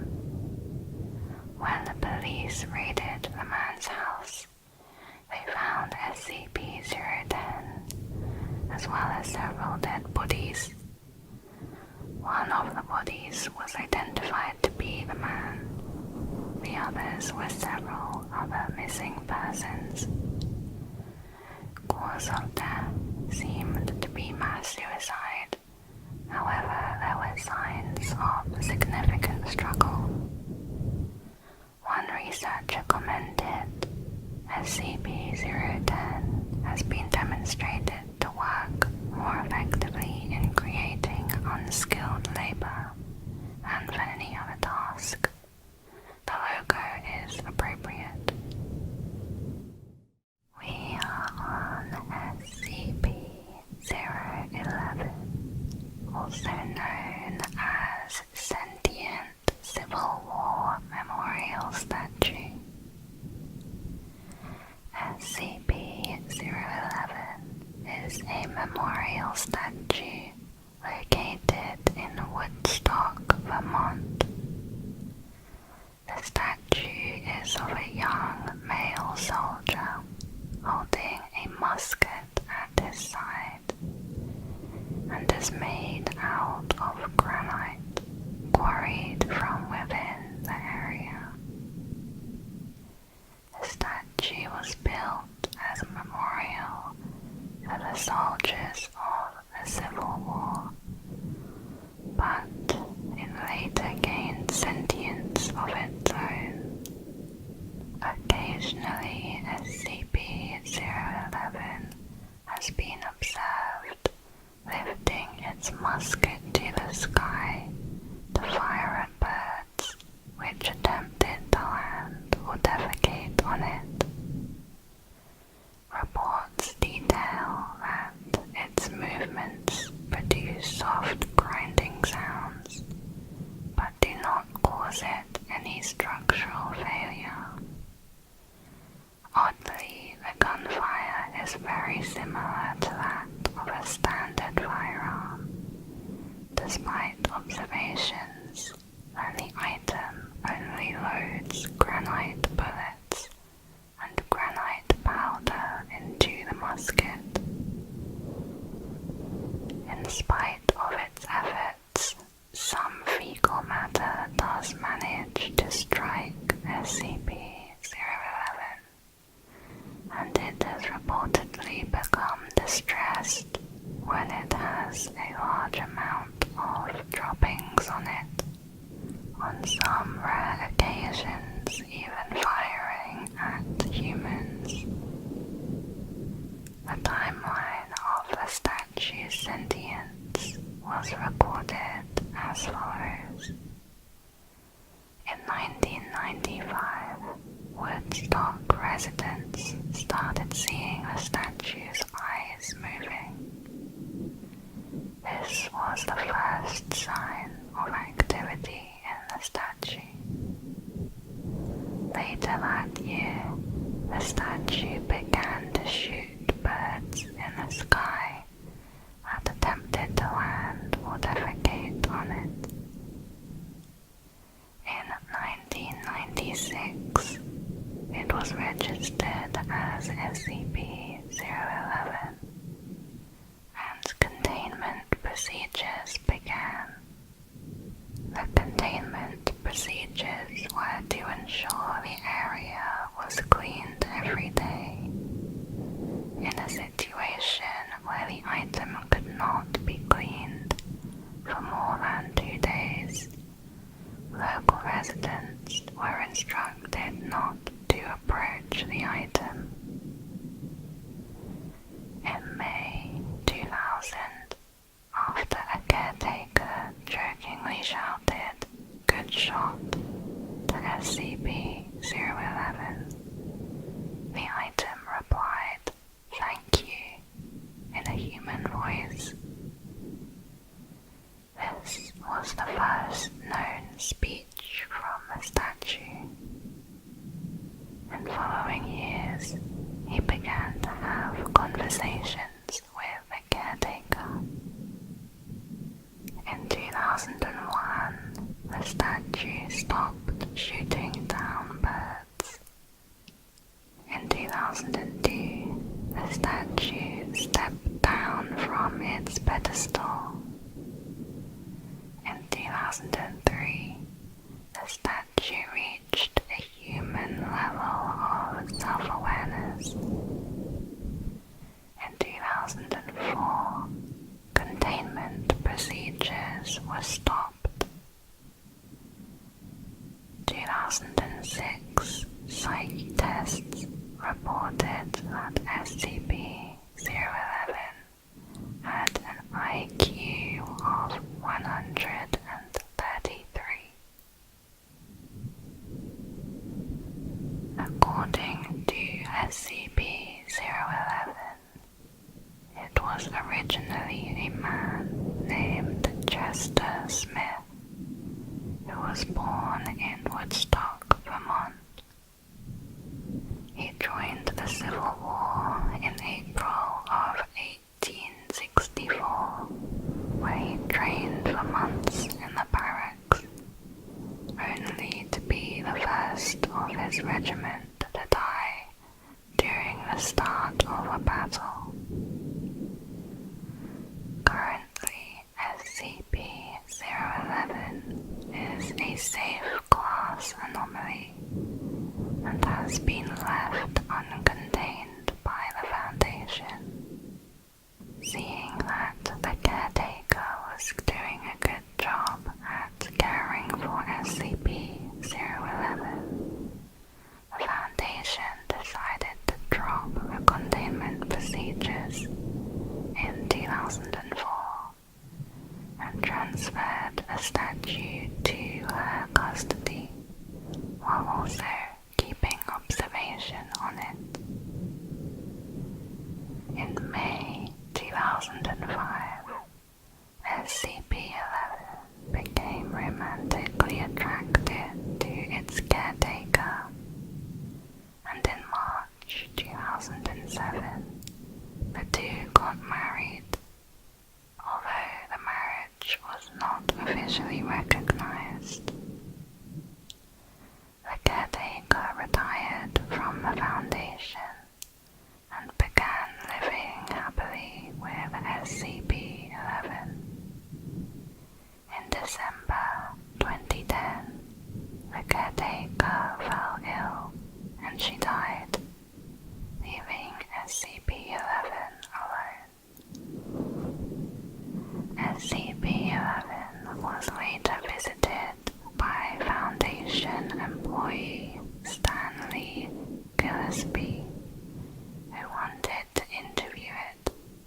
SCP-11 explained his origin as Chester Smith, but when Stanley began insisting to talk about its life with its caretaker, the statue shot him in the eye. Around February 2011, SCP-11 was observed as becoming less mobile and less intelligent, and often went to the caretaker's grave. Next is SCP-12, a bad composition. SCP-12 was found by archaeologist K.M.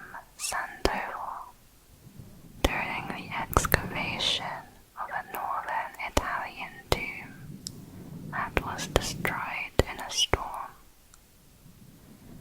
The object is a piece of handwritten musical score titled On Mount Golgotha, which is part of a larger set of sheet music that appears to be incomplete. The red and black ink on the pages was initially thought to be some form of berry or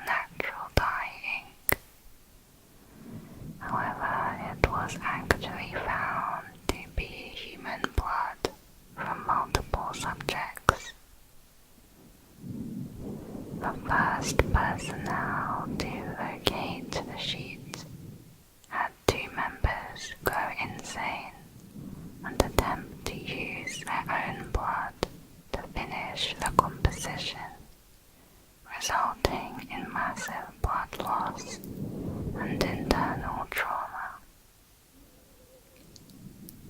Following investigations, test subjects were allowed access to the score. In every case, the subjects mutilated themselves in order to use their own blood to finish the piece, resulting in psychosis and trauma. Those subjects who managed to finish a section of the piece immediately committed suicide, saying that the piece was impossible to complete. Attempts to perform the music have resulted in unpleasant sounds, with each instrumental part having no harmony with the other instruments. The object is a Euclid class item. SCP-12 is contained in a darkened room at all times.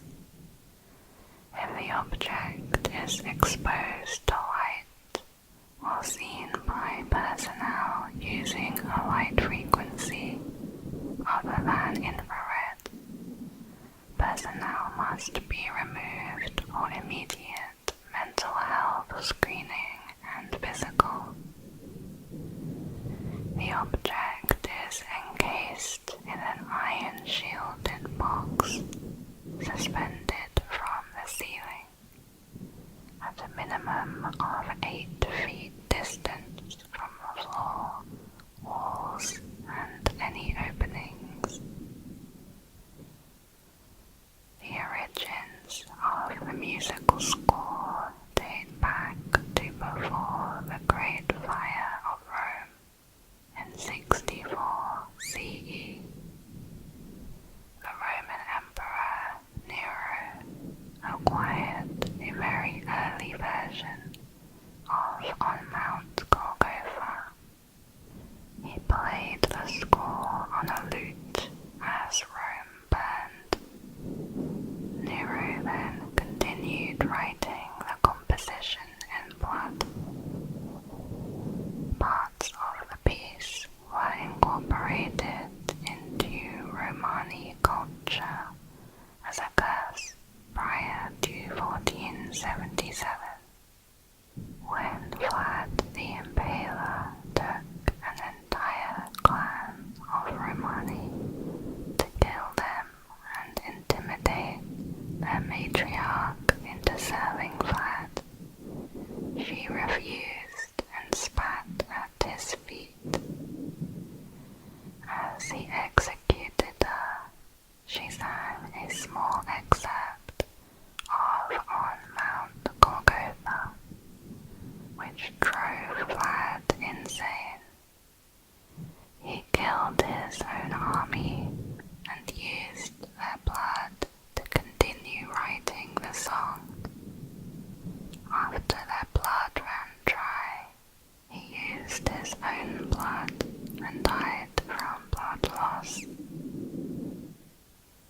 An Ottoman janissary eventually came across the bloody scene, though the rain had washed away the composition by the time he arrived. Afterwards, he began humming a song that may have been SCP-12. At some point, the score was found and buried deep within a northern Italian tomb in order to keep it from causing harm. Next is SCP-13, Blue Lady Cigarettes. SCP-13 consists of 242 cigarettes, which display similar anomalies. They all have the word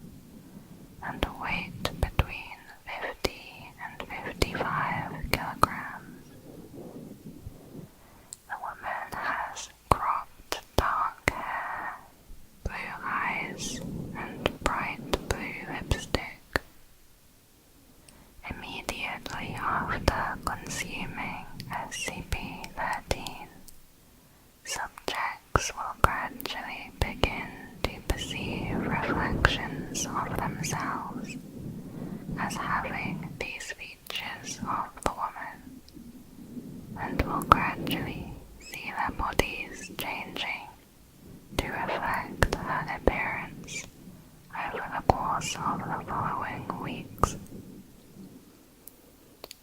All changes are entirely mental. The subject's body does not actually change, only their perception of themselves. These alterations are permanent and cannot be reversed. SCP-13 was discovered after the suicide of a man named Ian Miles. The object was packed in a large cardboard crate in his apartment.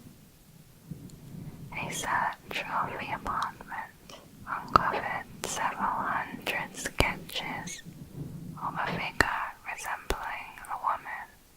A search of the apartment uncovered several hundred sketches of a figure resembling a woman, perceived from inhaling SCP-13. Ian Miles' body was found sitting at a desk. Cause of death was overdose. On the desk was a handwritten note which read, "I see her everywhere, that sad blue lady.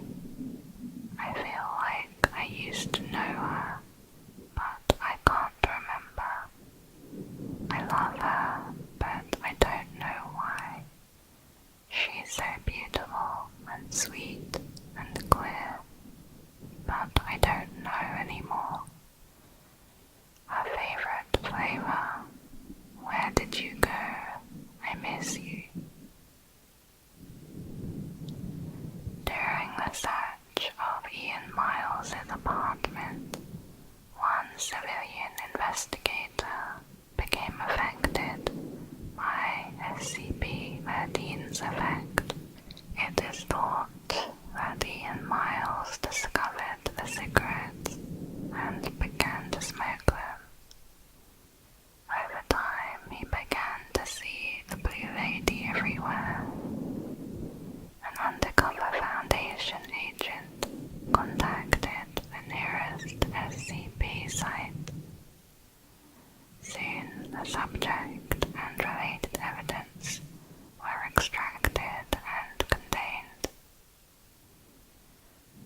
They are classed as safe and kept in a secure storage vault at Site 66.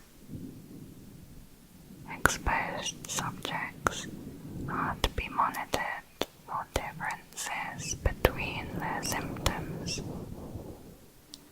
Subjects are interviewed daily, and any changes in perception should be recorded.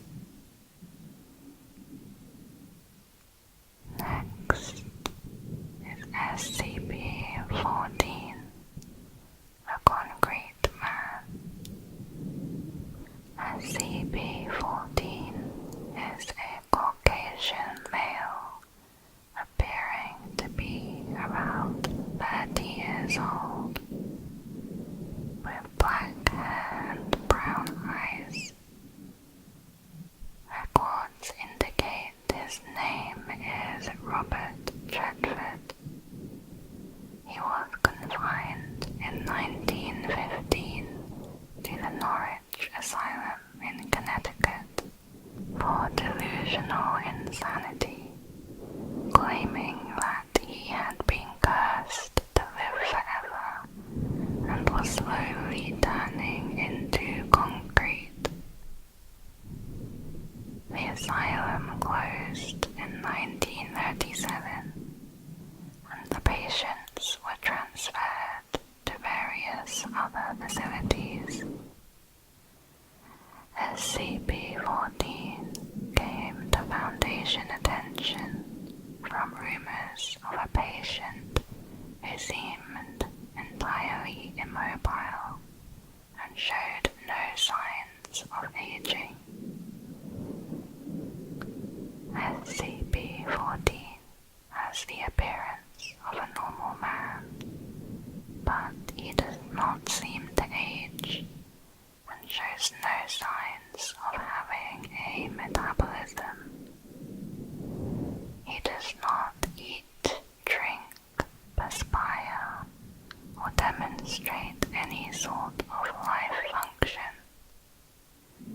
He breathes only to speak, and apart from his eyes and vocal cords, he is completely paralyzed. He believes he is cursed to turn into concrete and live forever.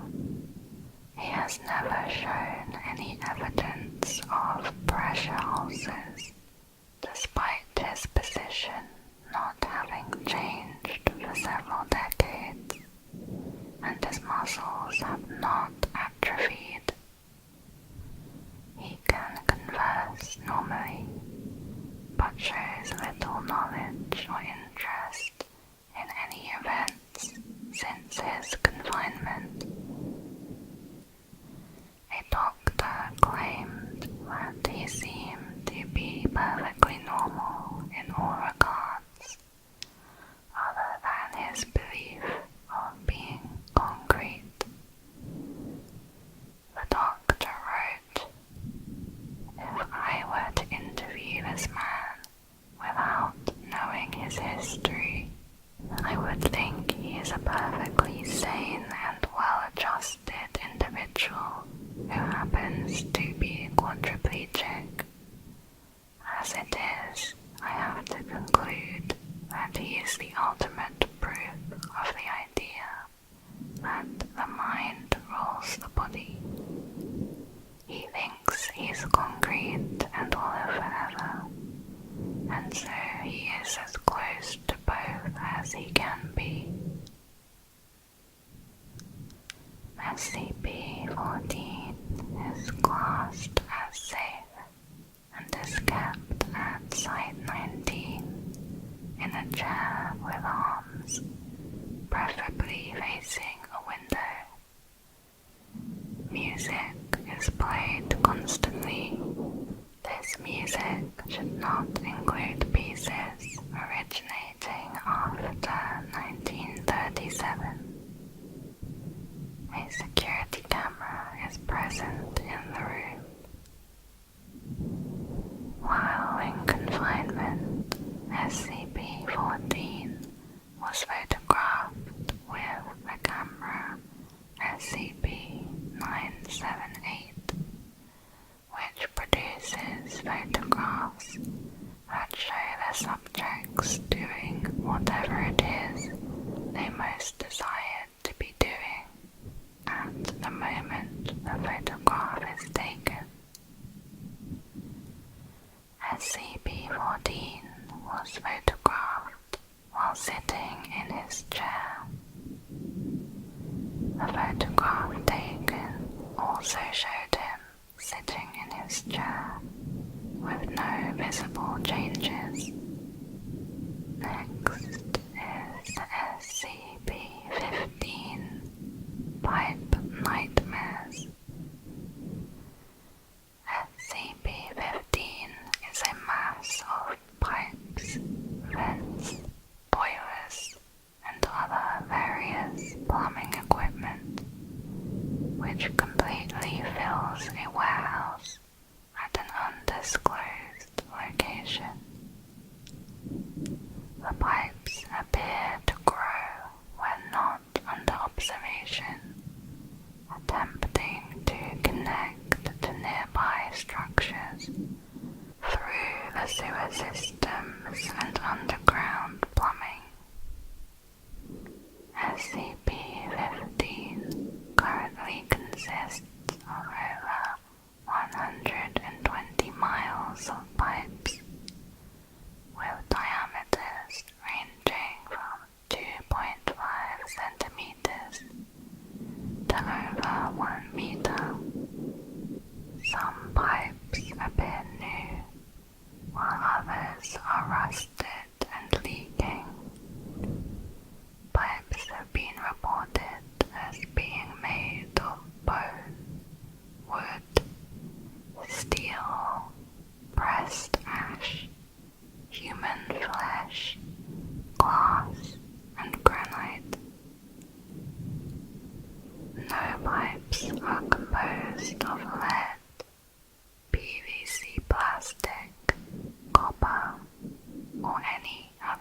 additional material for pipes. SCP-15 reacts to both tools and aggression. Any person acting violently, carrying tools, or attempting to damage or repair SCP-15 in any way will trigger a reaction. Any pipes near the personnel will burst, spraying on the subject for several seconds before the flow suddenly stops.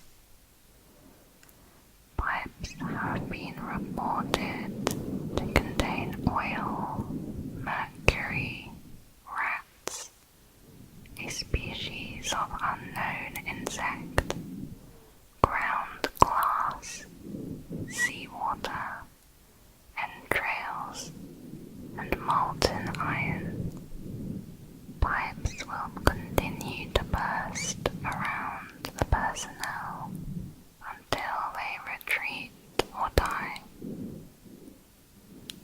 SCP-15 was cut back after attaching to 11 other structures in the area. Currently, 11 personnel have been killed and 20 more are missing. Reports have been made of banging and screaming coming from within SCP-15. The item is Euclid's glass. SCP-15 is impossible to move, so is contained on site. A gap of at least 2 meters must be maintained around the entire containment area, and no structure of any kind are to make contact with the pipes. Exploration is permissible, but only in teams of 3, with full safety lines and GPS tracking. Any protrusions from SCP-15 must be capped and sealed immediately, with a new site logged. No aggressive action or tools are allowed, and no repairs or maintenance should be made anywhere on SCP-15. Next is SCP-16, Sentient Microorganism. SCP-16 is a blood-borne pathogen recovered from a mine worker who injured himself while working in a deep coal mine. The wound became contaminated with coal dust from the mine, possibly infecting the worker with a dormant spore. Over the next several days, SCP-16 proceeded to infect the other employees at the mining camp, as well as the crisis team dispatched to deal with the epidemic. Foundation personnel took over the investigation and terminated all affected personnel. Patient 0 was brought into captivity, and the mine shaft was collapsed by an explosive device. SCP-16 has an incubation period ranging from 24 hours to 2 years, depending on the number of other human hosts in the area. First symptoms resemble common cold and include itchy eyes, runny nose, coughing, and bodily aches. Phase 2 begins in 48 hours and consists of a form of hemorrhagic fever. As the organism causes a small amount of blood to enter the lungs, creating an aerosol effect. During phase 3, the host crashes and bleeds out, bleeding profusely from every bodily orifice, including the nose, tear ducts, anus, skin pores, mouth, urethra, and vagina. Blood pressure skyrockets during the final stage. Hosts have been observed projectile vomiting blood to distances of over 5 meters. If the host somehow survives this near-total blood loss, the pathogen will become dormant again and return to the incubation phase. What distinguishes SCP-16 from other hemorrhagic fevers, such as the Ebola virus, is its unusual response to high stress. If the subject undergoes a high-stress or life-threatening situation, the organism changes its survival tactics. Instead of using the usual rapid reproduction, it switches to rewriting the host's DNA and stimulate rapid cell division. Within 24 hours, major physiological changes occur, with complete bodily reconstruction occurring after 2 weeks. Most hosts do not survive the process due to heavy demands made on the body. An interesting side effect of this transformation is an increased aggressive urge. It is believed that this may be an attempt to maximize the spread of the virus. In a manner similar to rabies, subjects who undergo the bodily transformation no longer exhibit SCP-16 symptoms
slowly flooded with water over a 24-hour period. SCP-16 mutated and caused Subject 3 to grow an unusual organ on his chest, consisting of a chamber and 2 separate tubes. The organ continued to take in water and swell in size.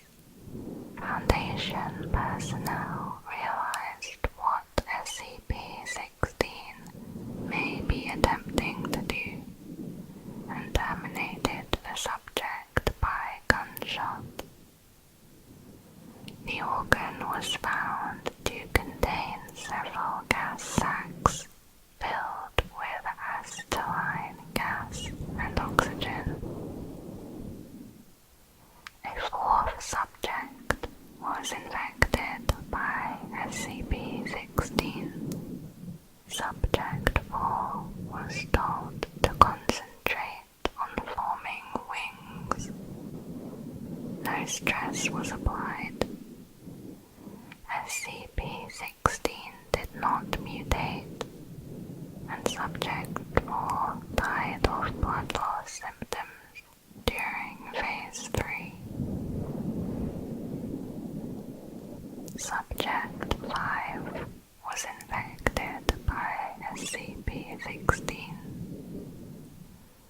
Subject 5 was told to concentrate on forming wings and placed an acrylic box suspended 1,000 feet above a mine shaft.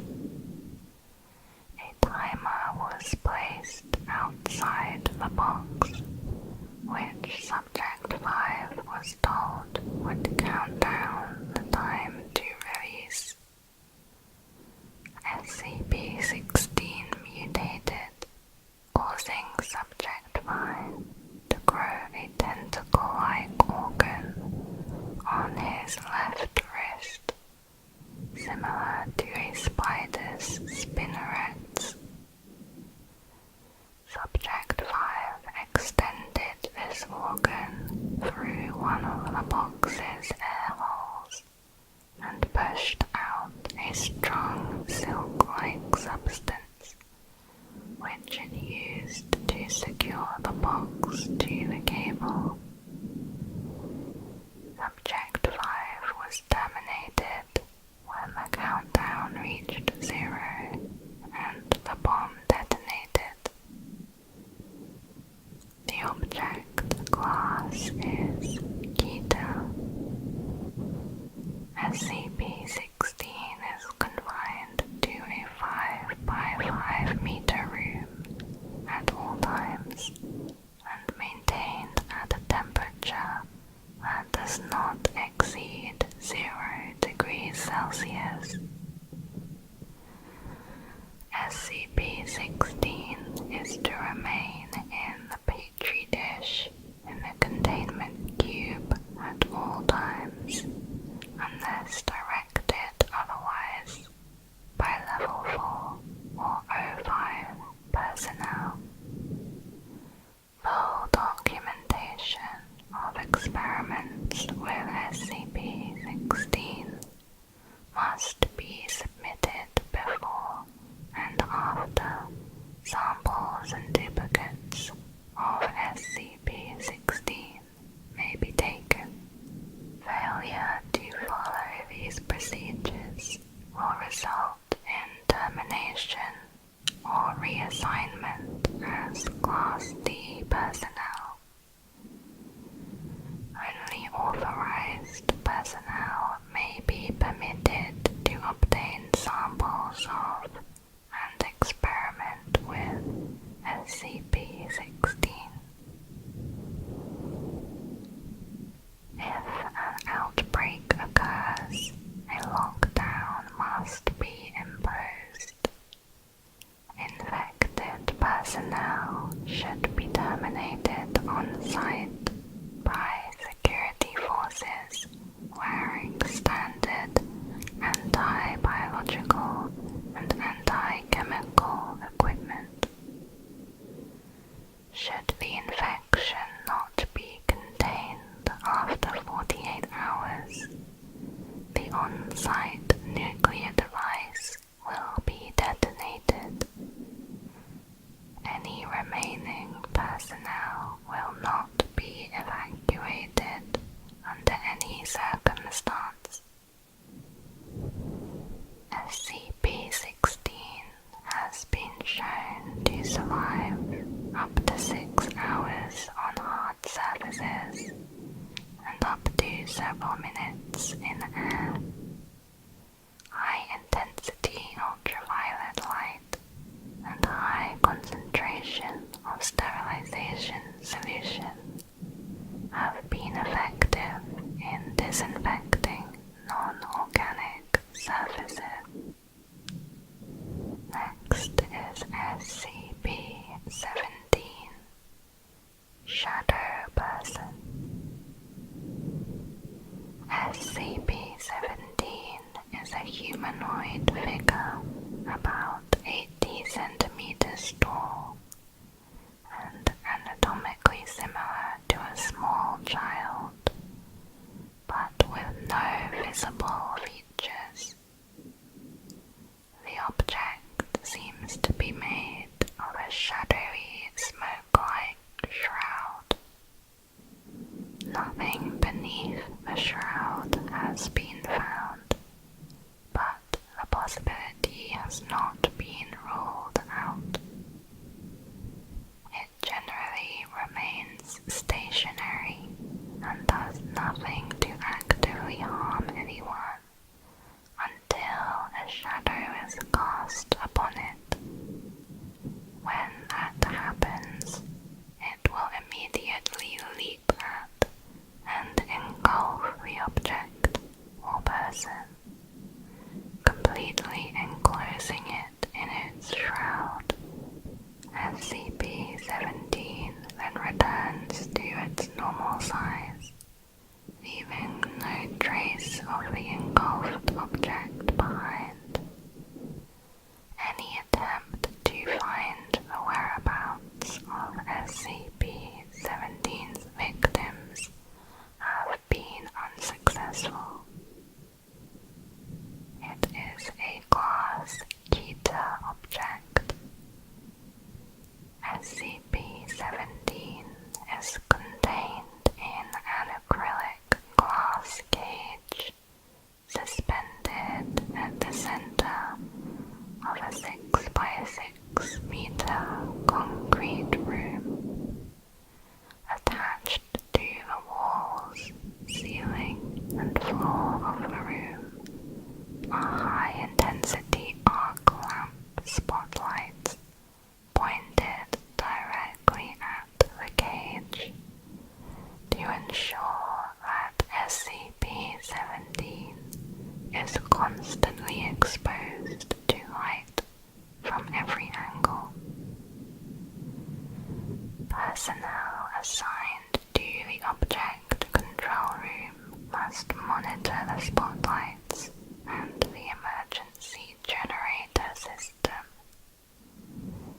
They must immediately call for maintenance if they notice a burnt-out lamp or an issue with the generator.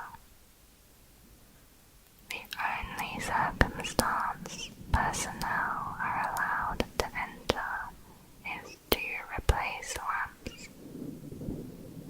Personnel entering the room are required to wear the designated full-body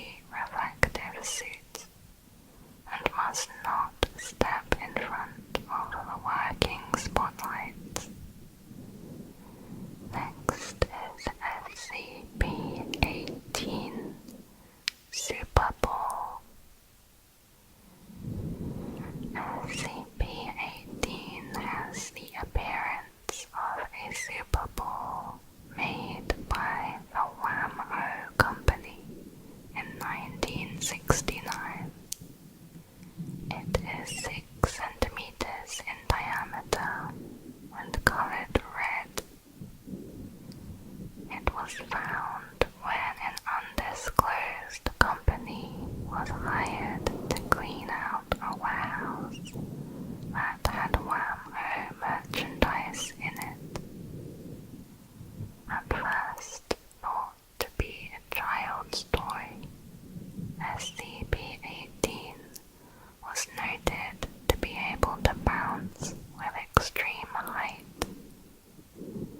It was able to bounce with over 200% efficiency, meaning if dropped 1 meter, it would bounce 2, then 4, then 8, then 16, and so on.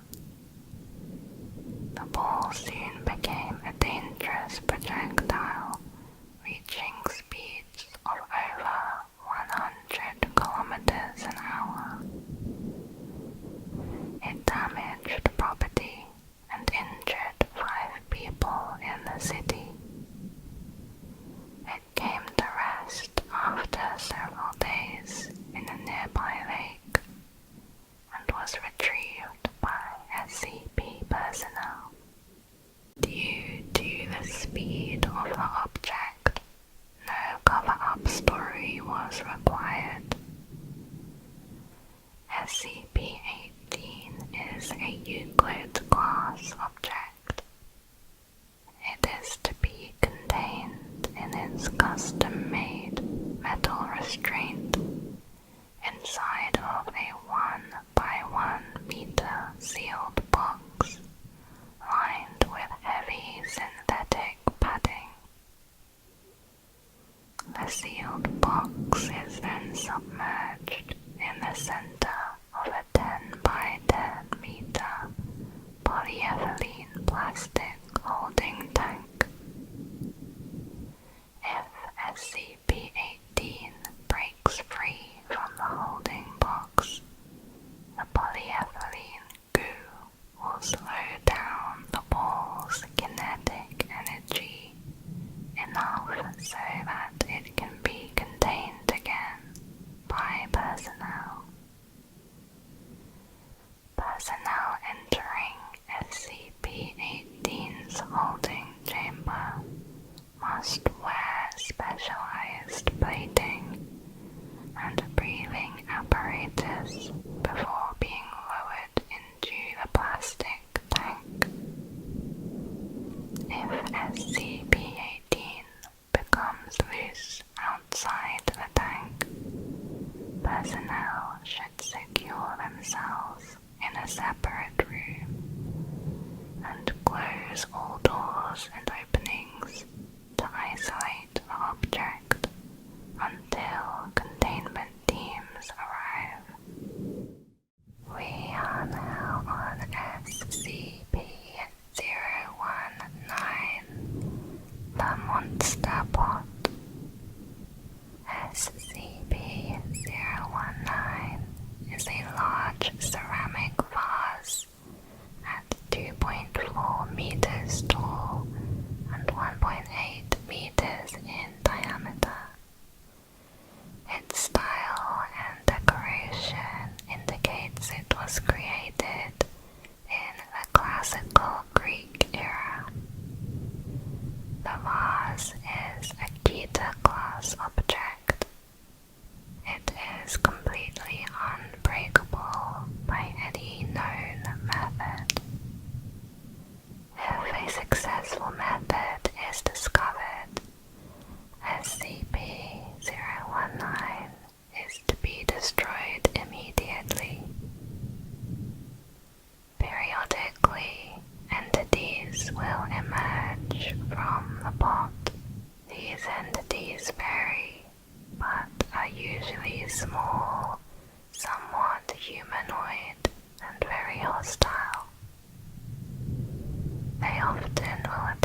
After several experiments, the following was documented. A manifested entity specimen was removed from the containment chamber and kept in a reinforced pen. It was provided with water and live chickens for food. The entity made quiet, continuous, garbled vocalizations, determined to sound similar to ancient Hellenic languages. Despite this, the entities are still thought to be no more intelligent than animals. This particular entity lived for less than 48 hours, and the dissection revealed its anatomy was consistent with normal biology, but with a very unstable musculoskeletal structure. There was also an unstable respiratory system, almost non-existent digestive tract, and virtually no other internal organs. All other entity specimens have followed a similar pattern. It seems as though these entities were not intended to live for long amounts of time outside of the vase.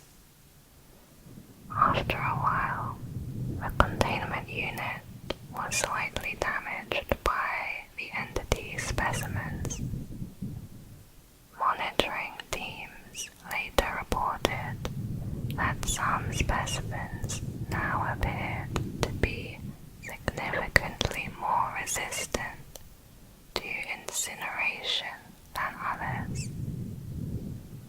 It is hypothesized that this was a defense mechanism by SCP-019. After some more time had passed, most specimens were now completely resistant to the effects of the incinerator. Replacing the incinerator with an acid bath was considered. Further evolution of the entities is being studied, which may prove that SCP-019 is a sentient being. For containment, SCP-019 is kept on a wide grate in a reinforced concrete room with an incinerator. The room is kept at 0 degrees when the incinerator is not activated. A separate observation chamber is used for constant monitoring of SCP-019. When entities are seen to manifest, the incinerator is to be activated. In the event of a manifestation outbreak, firearms should be used to terminate the specimens, although in the case of a swarm-level outbreak, flamethrowers may be more effective. The vase should be kept in a vertical position at all times. Next is SCP-020, Unseen Mold. SCP-020 is a fast-spreading fungal organism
which further spreads the organism.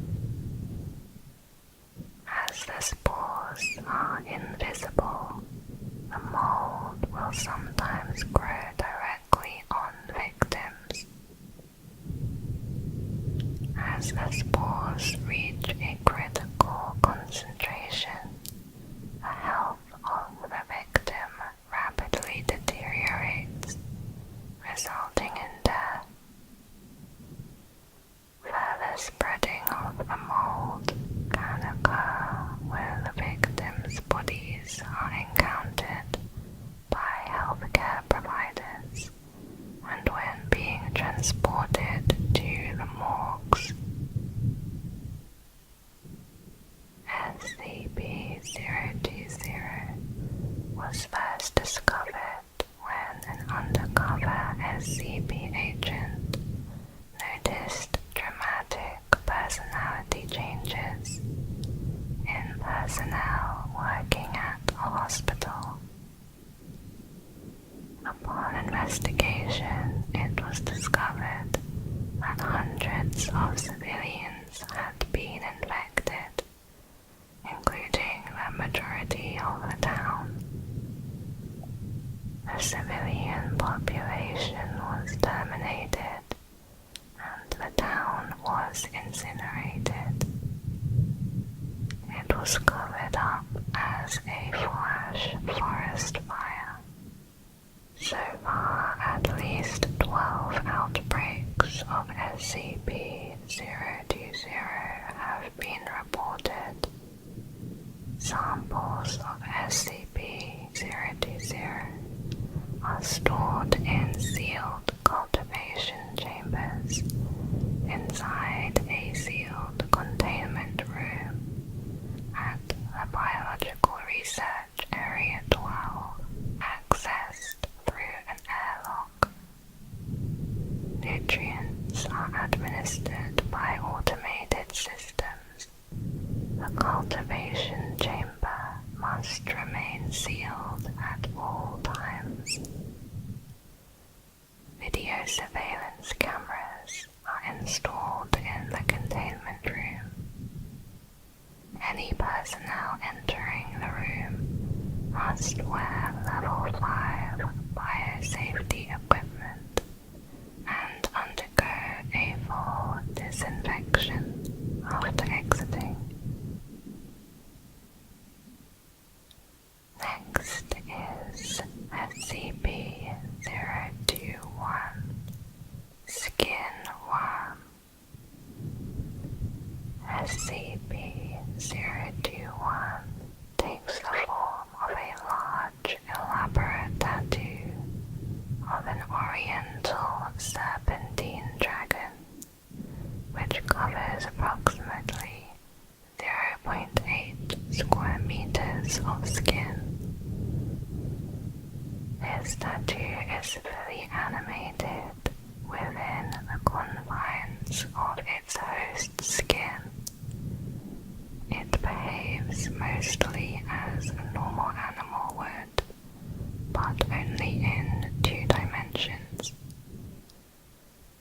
The tattoo's movement causes constant pain for its host, a pain similar to getting tattooed and tattoo removal at the same time. The tattoo spends most of its time on or near the torso. It has no intelligence beyond basic movement and feeding. SCP-021 appears to feed exclusively on pigments in the host's skin. These pigments can include melanin, which causes the victim to appear to be suffering from vitiligo. However, the organism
transfer.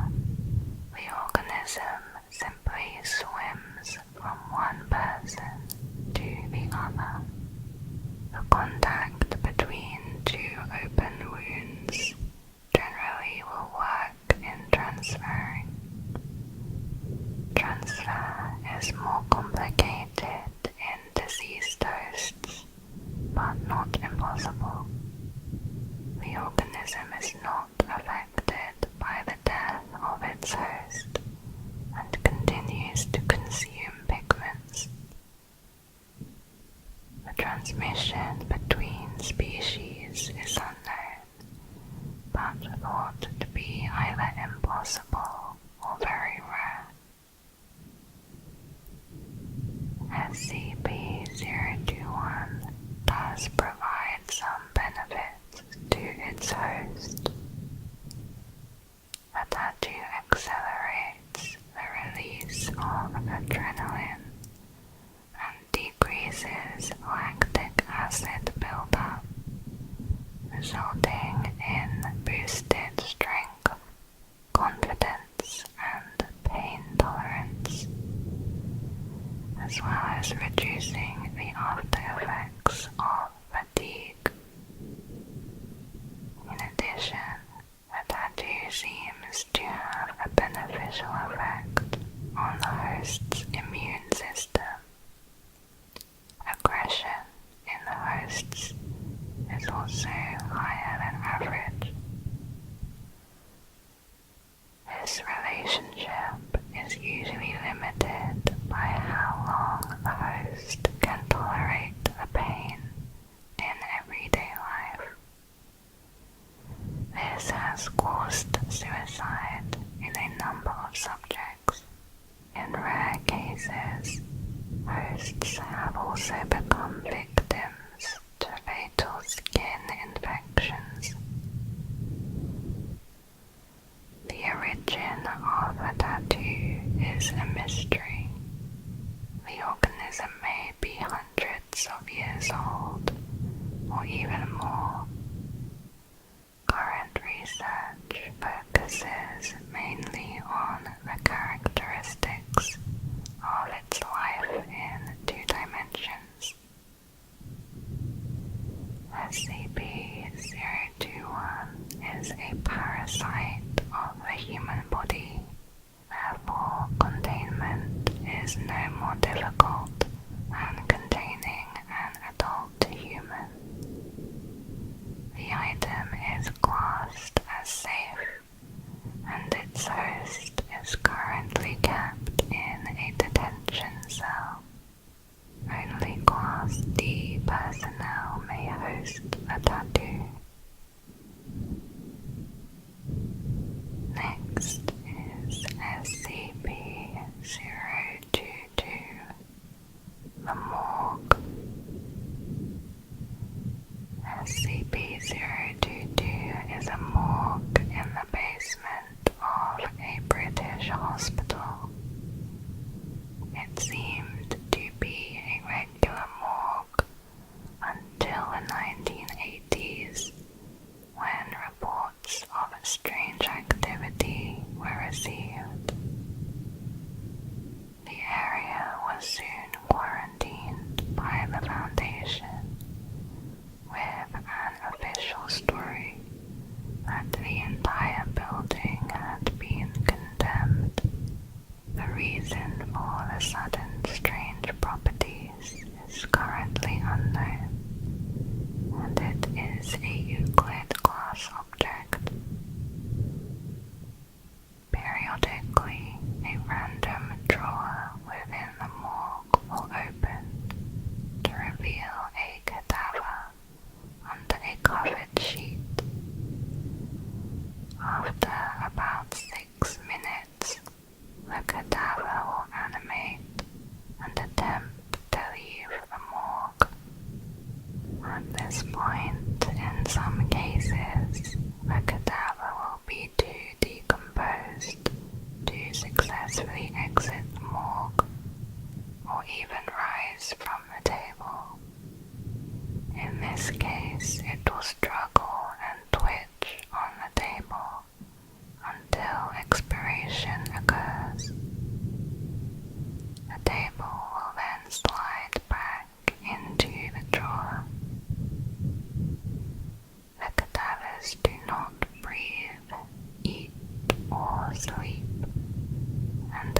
bodies produce no heat. There are no unusual organs or chemicals present, and they appear to be fully human bodies. The cadavers possess physical strength that exceeds a normal human. It was estimated the strength increase is approximately 112 pounds of lifting force, greater than what one would expect of a human in a similar condition. When body parts are dissected from cadavers, the portion with the greatest mass retains its effects, while all other pieces become stationary. Destruction of the head or brain does not affect it.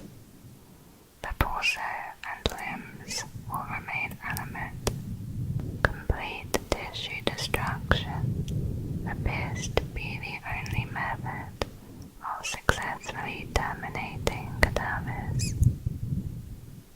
When left alone, they will eventually expire and appear to be normal cadavers once again. The amount of time can take anywhere between 2 days and 3 weeks. Investigations revealed that the cadaver bodies match the description of those reported to have been stolen from morgues across the country. Adding any new bodies to the morgue has so far been impossible. Any object that enters SCP-022 disappears shortly after entering the door, leaving no trace behind. If a cadaver has a functioning mouth, tongue, and trachea, it is able to communicate fully with researchers. Each interview with a cadaver begins in the same way. The subject will typically be hysterical until Foundation personnel are able to calm or restrain them. The following interview was documented between a cadaver and a doctor. This cadaver had the body of an Asian male, approximately 54 years old. Its chest had been stitched up, probably from an autopsy. Doctor, please identify yourself. Cadaver, my name is John. What the hell is going on? Doctor, that's what we're trying to figure out, John. How did you get to this state? Cadaver, I don't know. I was driving my car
several hours before becoming silent. It continued to struggle, although unable to speak, for another 6 days, until it finally stopped all movement. During this time, it continued decomposing at a natural rate. An examination of the body after this interview was unable to determine the cause of death, as many of the internal organs had already been removed. An interview with another cadaver was also documented. This cadaver had the body of a 12-year-old girl, but claimed to be an 89-year-old woman. A pile of matter was discovered on the floor of the room directly above SCP-022. It appeared to contain all matter that had been sent into SCP-022, with the exception of humans. All materials appeared broken and worn down. Metallic components were covered in large amounts of rust, with all biological parts being in various stages of decomposition. The time between placing an object into the morgue and it reappearing above is precisely 183 seconds. Humans who enter, however, do not appear in this pile. Instead, they become integrated into the morgue and may later animate as cadavers. A vault door has been installed to seal SCP-022. It remains locked at all times, with the only exception being the appearance of an animated cadaver. Security cameras have been installed to monitor all these instances.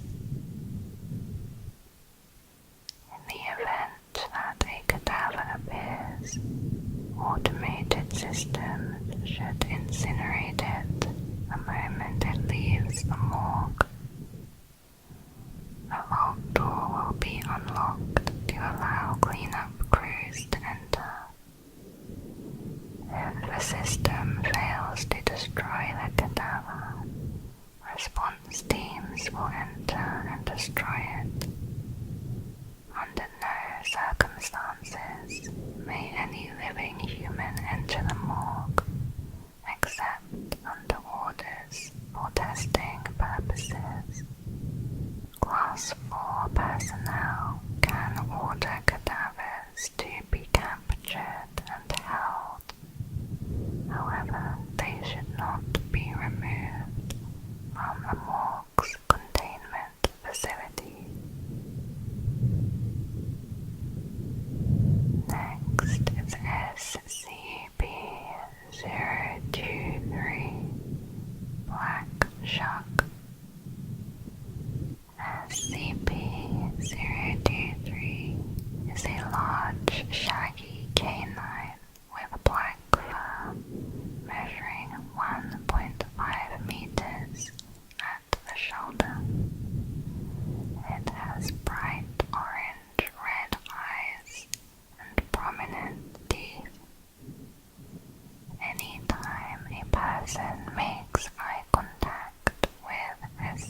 high temperatures. If necessary, SCP-023 will phase through walls to get to the nearest suitable location, incinerating everything it passes through. It was first brought to the Foundation's attention when it attacked a church while it was in session, killing a number of civilians directly and as a result of eye contact. The incident was covered up as a case of arson. In an attempt to reduce the danger of SCP-023, its eyes and teeth were removed. Immediately after both eyes were removed, SCP breached security by vanishing. It was later found on an interstate and brought back into containment, where D-Class personnel finished pulling out its teeth. The total number of civilians exposed to SCP-023 during this time is unknown, and so far 9 civilian deaths have been linked to this incident. Over the course of the next 48 hours, SCP-023 disappeared while the sun was in the sky. It is a Euclid-class object and is contained in a 5 by 5 meter containment unit that has a walled-off intersection of 2 corridors with pulse doors at 3 of the 4 ends, in addition to the real door. Security cameras are above all 4 doors. SCP-023's eye sockets are filled with spheres made of hard rubber. These must be replaced as they degrade. Eyes must be replaced individually and only after the sun has completely set. Personnel are not to look directly into the eye sockets. All reflective surfaces, including displays, monitors, and glasses, are not permitted within 30 meters of the cell. Experiments have been suspended indefinitely. Next is SCP-024, Game Show of Death. SCP-024 is an abandoned sound stage.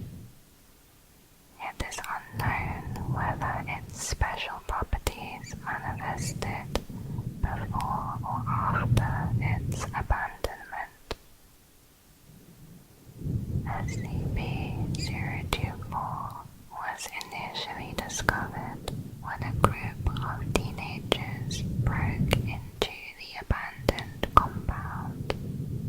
A police witness statement from the survivor alerted the Foundation to contain SCP-024. Upon entering SCP-024, visitors are immediately greeted by an anonymous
balance of the game changes every time, but the game is always centered around a long, elaborate obstacle course that the contestants must go through.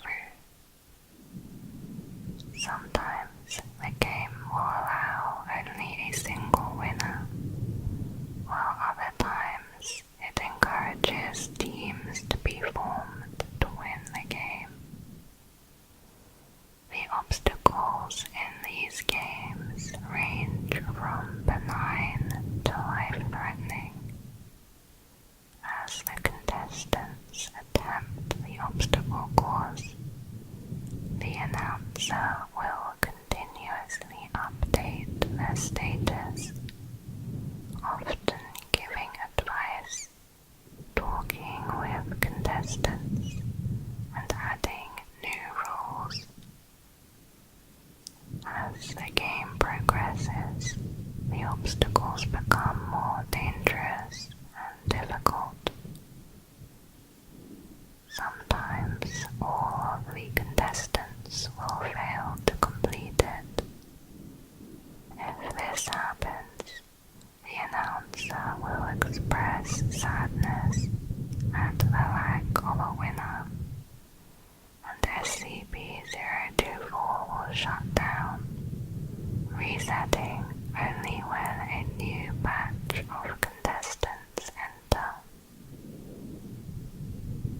Any attempts to break the rules, such as harming other contestants or bypassing obstacles, are met with extreme violence. The announcer will call out the offending contestant, who will be quickly removed from the obstacle course by studio guardians. These studio guardians will immediately materialize when called upon by the announcer, and then disappear when not needed. The offending contestant will never be seen again. When a winner is declared, he or she will receive a random prize. Any contestants who have survived the obstacle course but did not win are declared losers by the announcer. The lights will switch off and the winner appears outside of SCP-024 with their prize, while the losers completely disappear. The strangest part of SCP-024 is that after every game, a VHS tape or DVD will appear in the mailbox outside of its main entrance. This recording is a complete record of the entire game that was previously played. Also, a live studio audience is seen in the background cheering on the contestants. Winners claimed that they never saw any cameras or any audience while inside SCP-024. So far, the list of prizes awarded to winners has included cash prizes, electronics, various consumer goods, cars, collectibles, and fully paid vacations. These prizes have been confirmed to be genuine and have no unusual characteristics. In attempt to track where the losers are taken, GPS locators were planted on 12 D-Class personnel subjects. When the losers were taken away,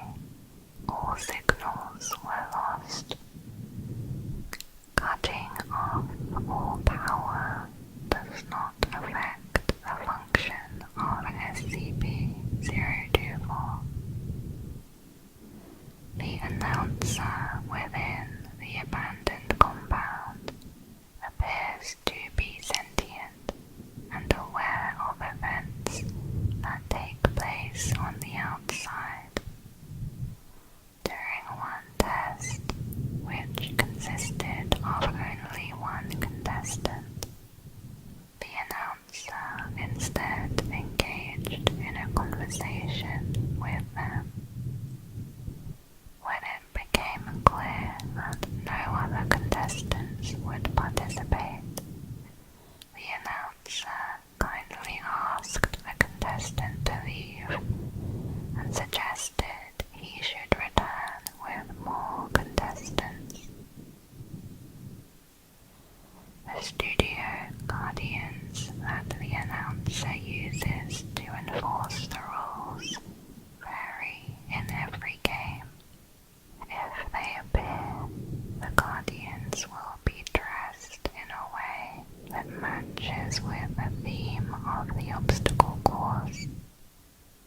Winners have claimed that the guardians have no apparent shape or form inside SCP-024, instead appearing as huge shadowy figures that engulf the offender. SCP-024 is a Euclid-class object. It cannot be moved to a secure location, so security measures must be placed on site.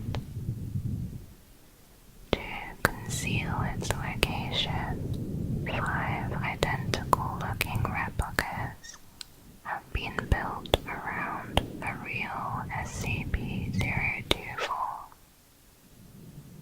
A tight security perimeter is maintained around the compound at all times, with separate security teams guarding each building. None of the security teams, except for team leaders, know which is the real SCP-024. It is secured with magnetically sealed blast doors and reinforced armored walls to prevent unauthorized entry. Security and research personnel must not enter SCP-024. Only D-Class personnel are allowed to enter for research purposes. All researchers are to observe from the remote observation lab. Any personnel attempting to leave the lab or enter the compound without approval from a Level 4 researcher must be immediately apprehended with termination authorized. If containment is breached, or SCP-024's true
suffer an injury within the next 24 hours.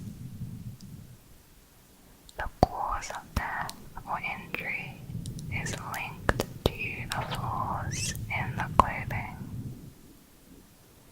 Wearing a glove with a fingertip cut off may result in the loss of the fingertip through an accident, like chopping onions. Similarly, a subject wearing a poncho with a sleeve missing will somehow cause the loss of the arm, such as an attack by a wild animal or a car accident that leads to the amputation of the arm. If placed in a sealed enclosure while wearing an item from the wardrobe, the wearer will either contract a flesh-eating disease that begins in the areas not covered by the clothing, or they will suffer an organ failure located under an imperfection in the clothing. These diseases may or may not be contagious. It is recommended that samples of a disease be taken to the lab for possible weaponization. The following is from a test log of SCP-025. One subject was a 42-year-old white male. From the wardrobe, he wore a 1940s white tuxedo with a torn seam in the left shoulder. The subject was allowed to walk freely under agent supervision. After 45 minutes, the subject appeared to make an attempt to attack the agent. The agent restrained the subject with a knife, causing an inch-deep gash in the subject's left shoulder at the point where the tuxedo seam was ripped. The subject was later terminated. A second subject was a 26-year-old white male.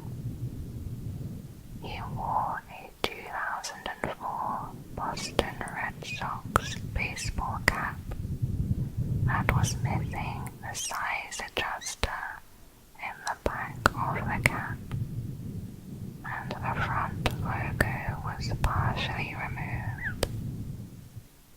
The subject was placed in a sealed room with a table. On the table was a loaded 9mm handgun, a grill lighter, and a hatchet. The subject chose to wear the cap backwards and was reluctant to touch any of the objects for several hours. Food and water were provided as necessary. After 4 hours, the subject picked up a handgun and examined it. While holding it at eye level, the weapon discharged into the subject's forehead, where the adjustment band would have been. The round exited the subject near the part of the hat with the missing logo. A third and fourth subject were 22 and 23-year-old white males. The article of clothing was a burgundy striped sweater vest from 19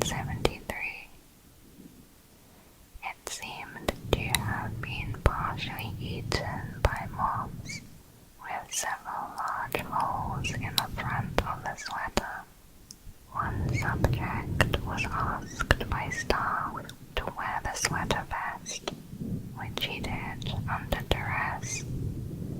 The other subject was given a loaded handgun out of sight of the other subject. He was instructed to, on a given signal, fire all 6 shots in the direction of the other subject. After doing so, it was noted that every shot fired passed through one of the holes in the sweater vest, leaving the clothing intact and killing the subject. The surviving subject was transported back to their quarters. In another test, the surviving subject wore the same sweater vest.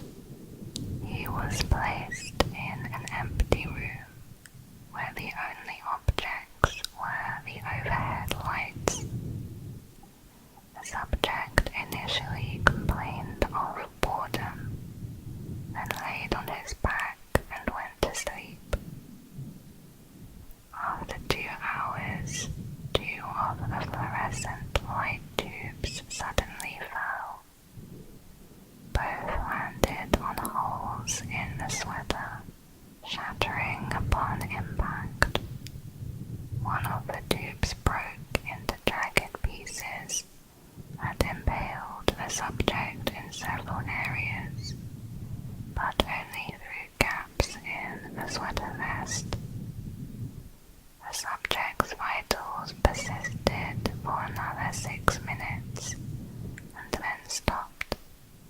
A 5th subject was a 30-year-old Hispanic female who was given a white 1980s shirt which had the right shoulder removed, left sleeve completely cut off, and the entire bottom hem was shredded.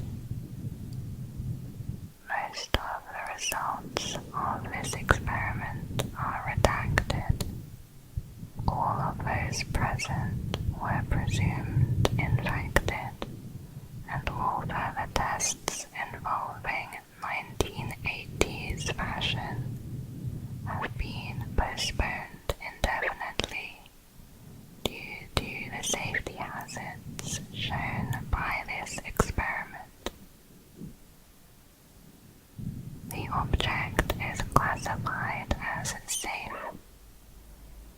SCP-025 and the room it is in is only to be opened during testing.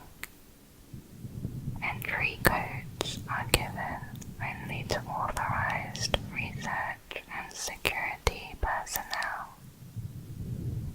No other containment protocols are required.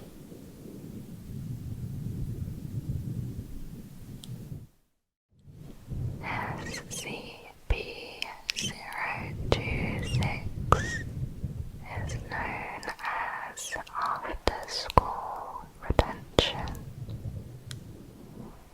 SCP-026 is a 3-story public school building.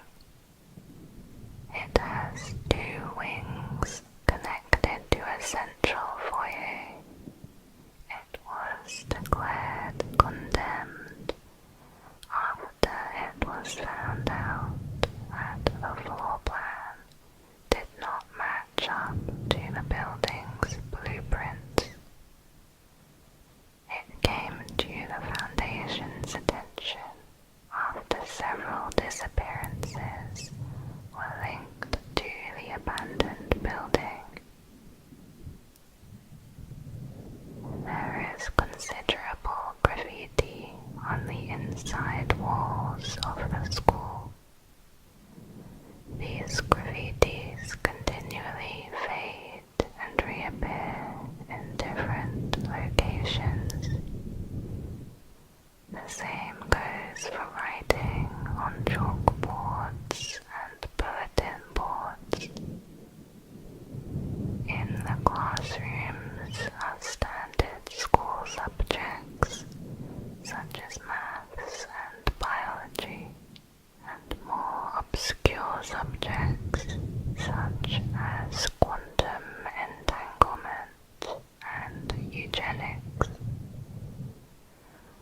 One researcher reported a chalkboard with information about a certain redacted SCP object, but photographic evidence showed only a blank slate. The phrase, "the children used to sing," was found multiple times throughout the building, but it is not known what the significance is. A number of unconscious people have been found inside the building, ranging from age 12 to 18. They are dressed in accordance with the school's dress code. Several have been identified as former students or faculty of the school who disappeared after the school shut down. In one case, more than 10 years after the closure, it is unknown how they were transported back into SCP-026. Attempts to wake up the subjects while inside the building have failed. Once they were removed from the vicinity of the school, the subjects woke abruptly. They experience a period of confusion before dying from extreme rapid dehydration, followed by advanced decomposition. No useful information has been recovered from them. This inability to wake also happens to anyone who falls asleep on the school grounds, although the rapid dehydration only affects those who were initially found there. The contents of notepads, books, and pieces of paper have been seen to disappear and reappear on the surfaces within SCP-026. New writings have appeared, mostly drawn from graffiti or textbooks. Therefore, caution is advised when bringing documents onto the grounds of SCP-026. One incident report said that during a routine security check of SCP-026, Agent Malik was found unconscious by his partner, Agent Jones, in the main foyer. Initial attempts at rousing Agent Malik were ineffective, so he was moved to a Foundation site. Upon leaving the grounds of SCP-026, he woke abruptly in a state of agitation. When questioned, he revealed that he had been dreaming of a classroom setting. His dream has been consistent throughout all subjects who have fallen asleep within the grounds of SCP-026.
subject is constantly surrounded by swarming vermin that are drawn to his location.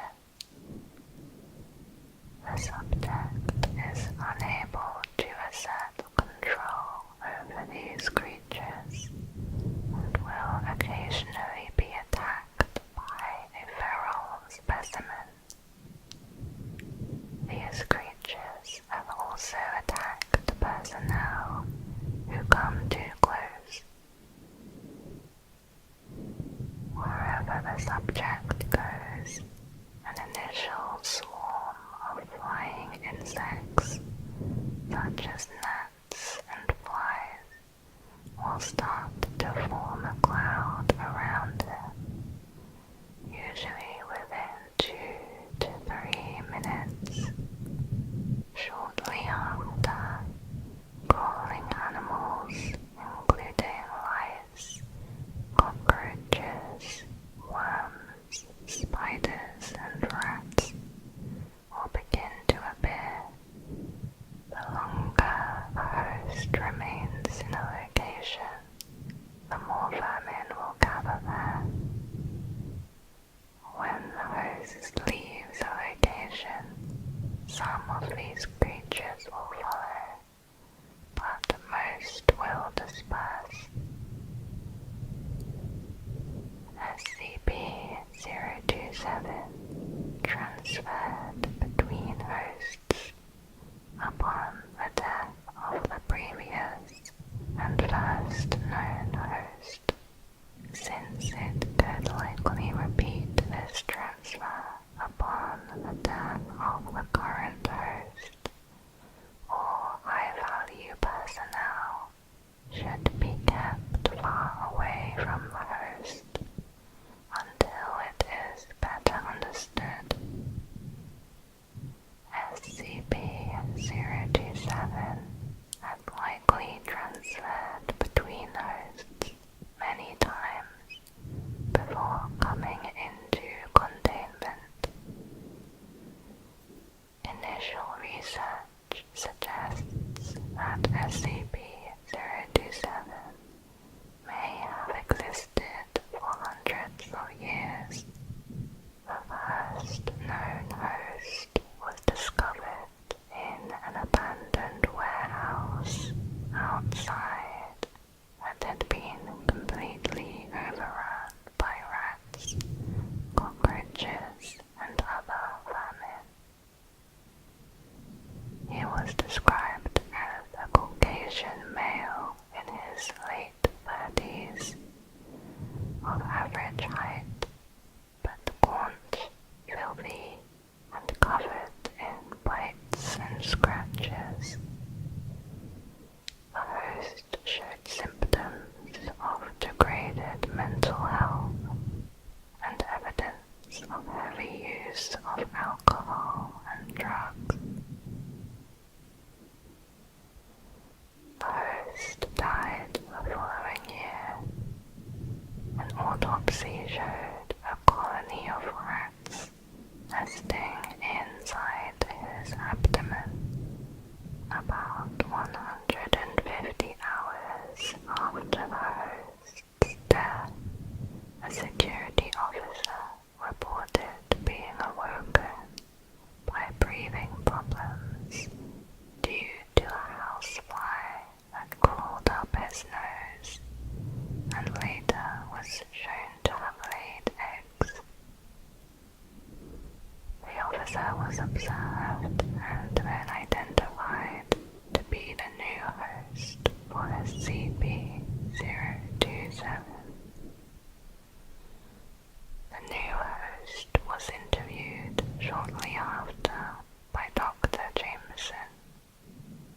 The following is a transcript of the conversation.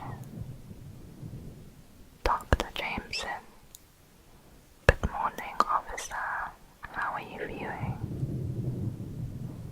The host: Scared, confused, mostly scared though. Jameson: That's understandable. Host: And itchy. I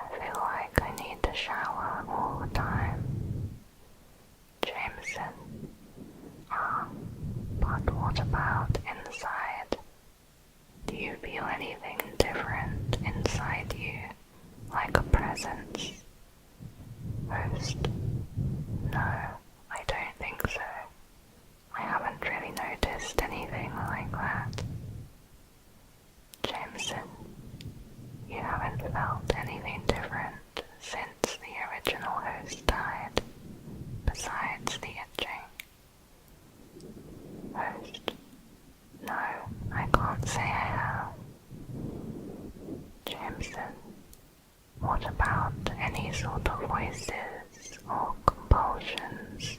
Host: no, I haven't felt anything except bugs crawling all over me. I feel dirty and scared. And Doc, what about my family? You gotta get this thing out of me so I can see them again. Jameson: of course. We're going to do everything we can to get 027 out of you. God, I'm sorry. Shortly after this interview took place, Dr. Jameson and several other members of the research team for SCP-027 were transferred to another project. It is not yet known what SCP-027 is exactly, or how it attracts animals. The previous host was not known to have any sort of communication with a separate entity. Analysis of the current host has been inconclusive.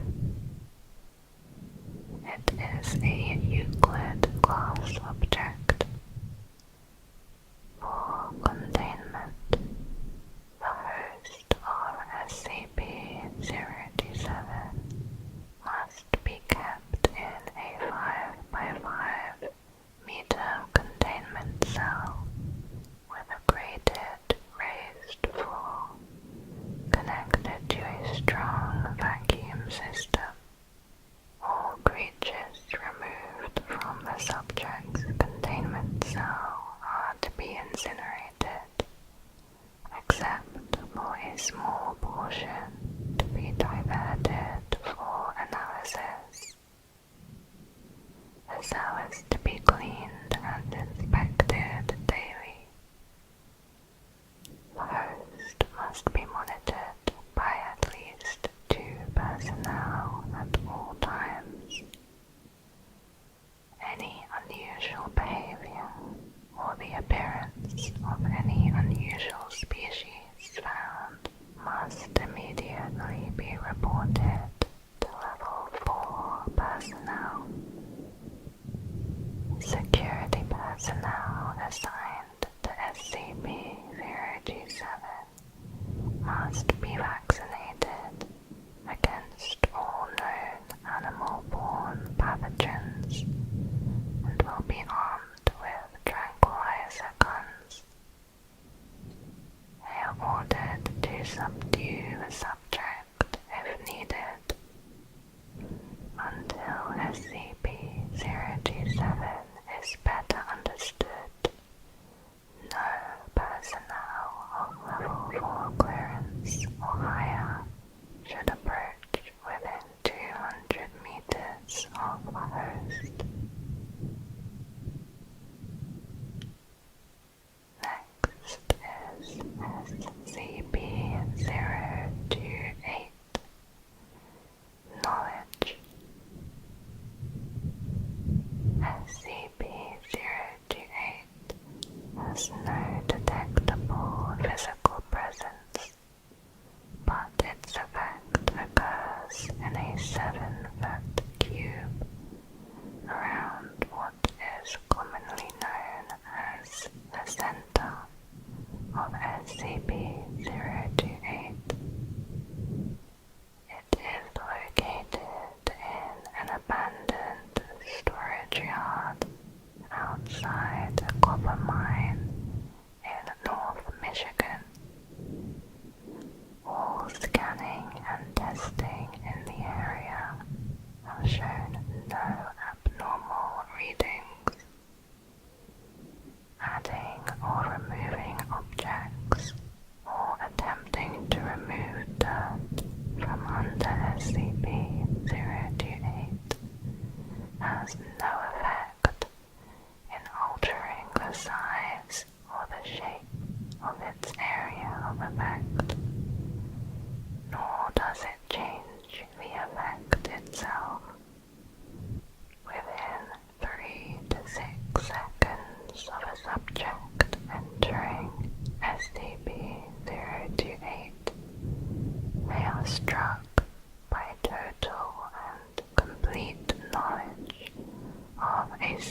subject. This knowledge is completely random in both size and usefulness, and sometimes goes unnoticed for an extended time. This effect can be experienced multiple times by exiting and re-entering SCP-028, but can result in increasing migraines and dizziness after 2 exposures. SCP-028 came to the Foundation's attention after news reports of a local miner who submitted a design for a cold fusion reactor to the US Patent Office.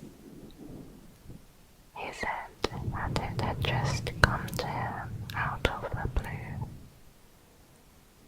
News was suppressed and contained after discovery of SCP-028, and the reactor designs were implemented in the containment of another SCP object. Subsequent testing of SCP-028 has yielded mixed results. Information that has been granted from the effect so far include every phone book entry for New York City in 1998, the proper method of care for a mole rat colony, the origin and history of 12 SCP objects, and the geological structure of the Earth beneath Greenland. One subject who was exposed to SCP-028 began to cry and went into the fetal position in extreme distress. They were unresponsive to questioning and outside stimulus for several days. They then stated that this is not life, before passing into a coma and died shortly thereafter. Cause of death was determined to be shock. In another incident, an agent was accidentally exposed to SCP-028. He seemed surprised, and when questioned, he requested a moment to gather his thoughts. After several seconds, the agent laughed, shook his head, and removed his pistol from its holster. The agent then shot and killed 2 agents and wounded 1 on-site doctor before being restrained. Later investigation revealed the agent had extensive knowledge of classified Foundation activities and several SCP objects he had not previously known. In one research experiment, a subject was exposed to SCP-028. A following examination of the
position or shape during the entire period of its containment.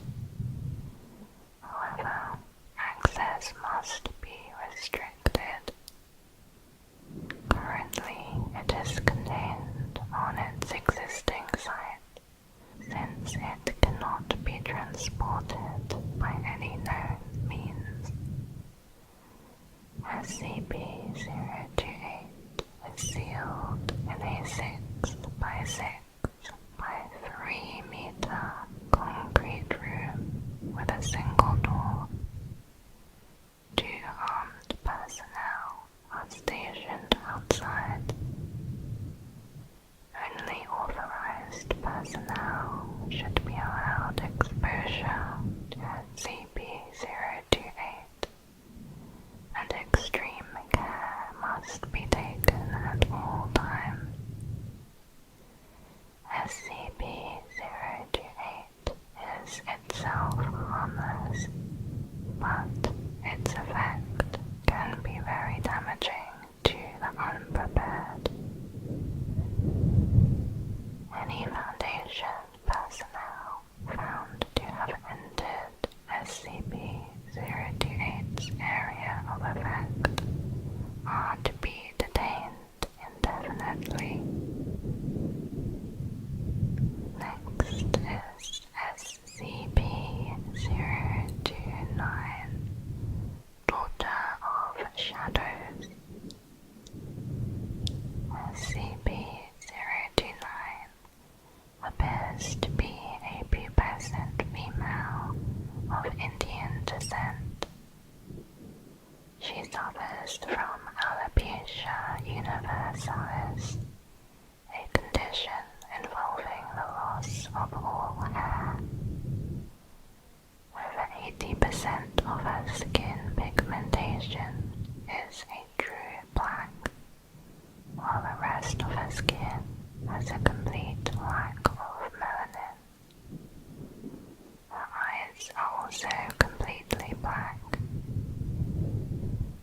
SCP-029 has severe homicidal tendencies and has a remarkable ability to use any item as a weapon. However, she does not like to shed blood, instead preferring to strangle her victims.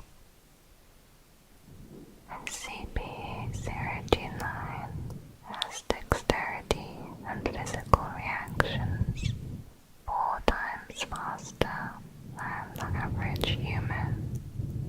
She also displays extensive resistance to all kinds of damage. These abilities are greatly reduced in the presence of bright light. Any males who come within the presence of SCP-029 will find themselves obedient to her will. They become willing to kill or even die for her. SCP-029 refers to herself in another language, which roughly translates to Daughter of Darkness, Daughter of Shadows, or Daughter of Night.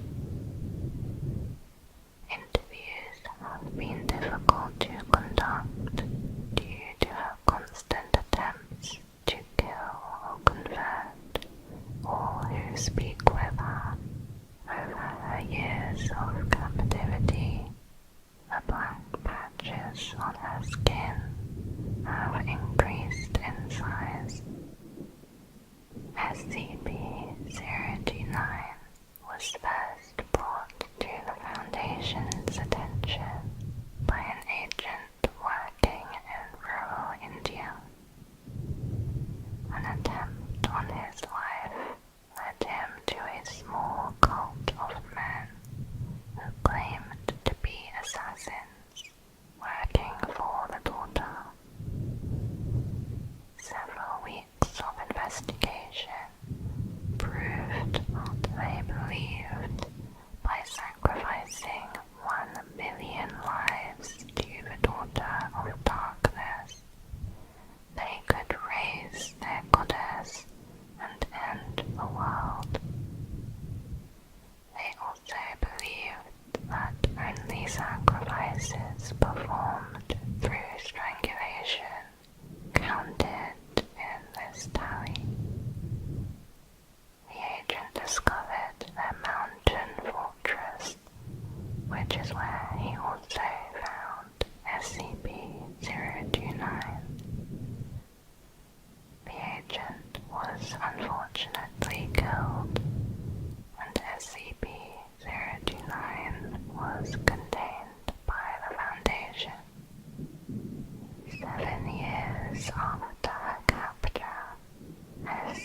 airstrike was called in.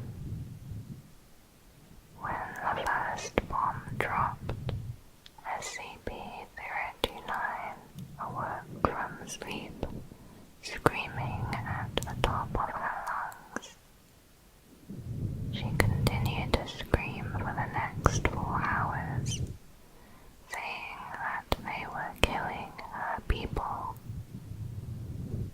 Since this event,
usefulness.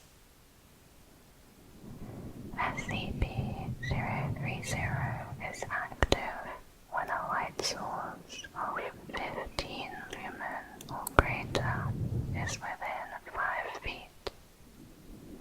Without light, SCP-030 becomes stationary, seemingly losing consciousness within 5 to 10 seconds of being re-exposed to light. SCP-030 becomes active again, appearing to come out of a light sleep, no matter how long the period of inactivity was. SCP-030 does not require these periods of inactivity like a human would require sleep, and it has expressed a desire to remain active as often as possible. Biopsy analysis of SCP-030 remains inconclusive. Clays found in England make up the majority of its structure. There were also traces of mandrake, lye, mercury, and human blood found in each sample taken. SCP-030 has said it believes that a full surgery to analyze it would potentially end its existence. Samples removed from SCP-030 do not regenerate. Therefore, sampling is currently discontinued to preserve its integrity. Although it can be damaged, it does not feel pain and will remold any part of it that has been deformed. SCP-030 cannot be molded directly by human hands, but any tools can be used for this purpose. It does not breathe, eat, or produce waste, although it does occasionally request a bath. It refers to itself as Ariel. Questions regarding how SCP-030 was created are answered with a statement. I have been asked to forget that bit of information. Terribly sorry. SCP-030 delivers this response in the same tone and cadence each time it is asked about its origins or its creator. SCP-030 was discovered during an archaeological survey of a construction site in London.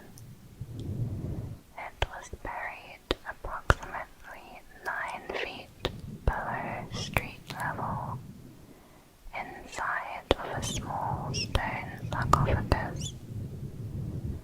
The sarcophagus had no markings and was assumed to be that of a deceased infant, as additional graves were also discovered in the survey area. The sarcophagus lid was shattered during excavation, exposing SCP-030 to daylight. Upon being exposed to the sun, it woke up from its inert state within a few seconds, then said "Good afternoon" to the construction team. An agent of the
sample of rutilated quartz and a 23 centimeter length of coiled copper wire.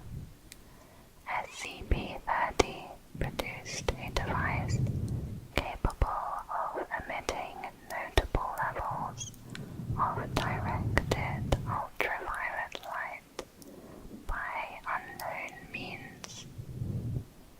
The device was confiscated and not currently replicable without direct intervention by SCP-030.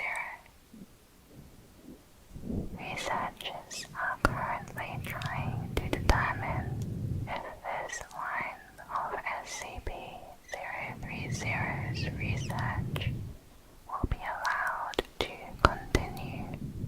It is speculated that SCP-030 may be working towards an alternative and possibly anomalous manifestation of the solar cell effect after receiving only minimal information about its existence. SCP-030 is classed as safe. For containment procedures, it is held at Site-17 within a modified containment cell. Minor adaptations are made to accommodate for its size, such as an appropriately sized workspace and chair. Lighting within the cell may be altered upon request of SCP-030 to a maximum of 2,000 lumens via a dimmer switch. If the case arises where SCP-030 needs to be subdued, staff may turn off the lights and draw the blackout curtains. SCP-030 may request materials for personal research every 90 days.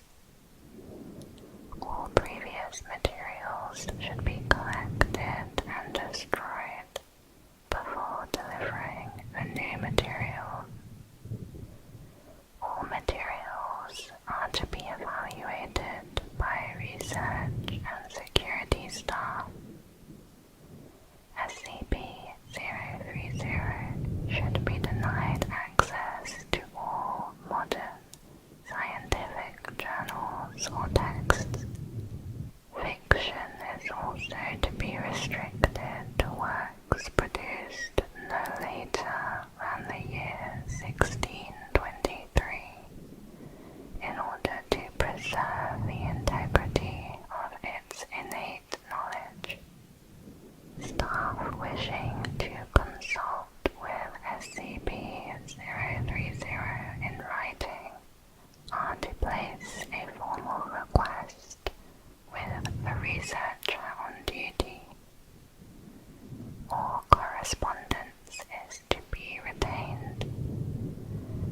Staff wishing to consult with SCP-030 in person are to submit a formal request to Site Management at least 30 days in advance. All consultations will be recorded. Senior research staff can request for SCP-030 to be temporarily removed from its cell for a maximum of 1 hour to provide observational insight into non-restricted materials or events within Site-17. SCP-030 must not leave the confines of Site-17. All released events will be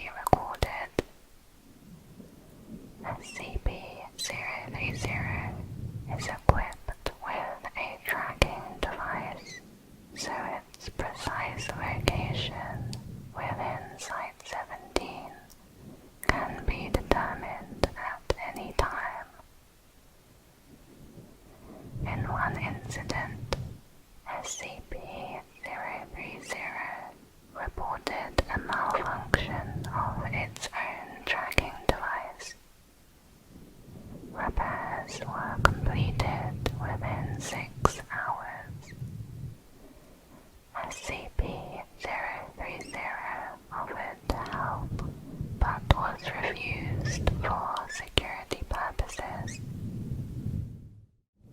We are now on SCP-031, also known as What is Love?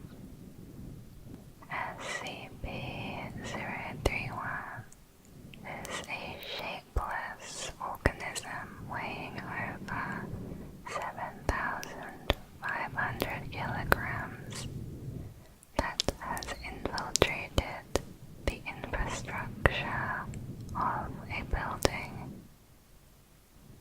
The infected building is the Ryugyong Hotel, located in Pyongyang, North Korea.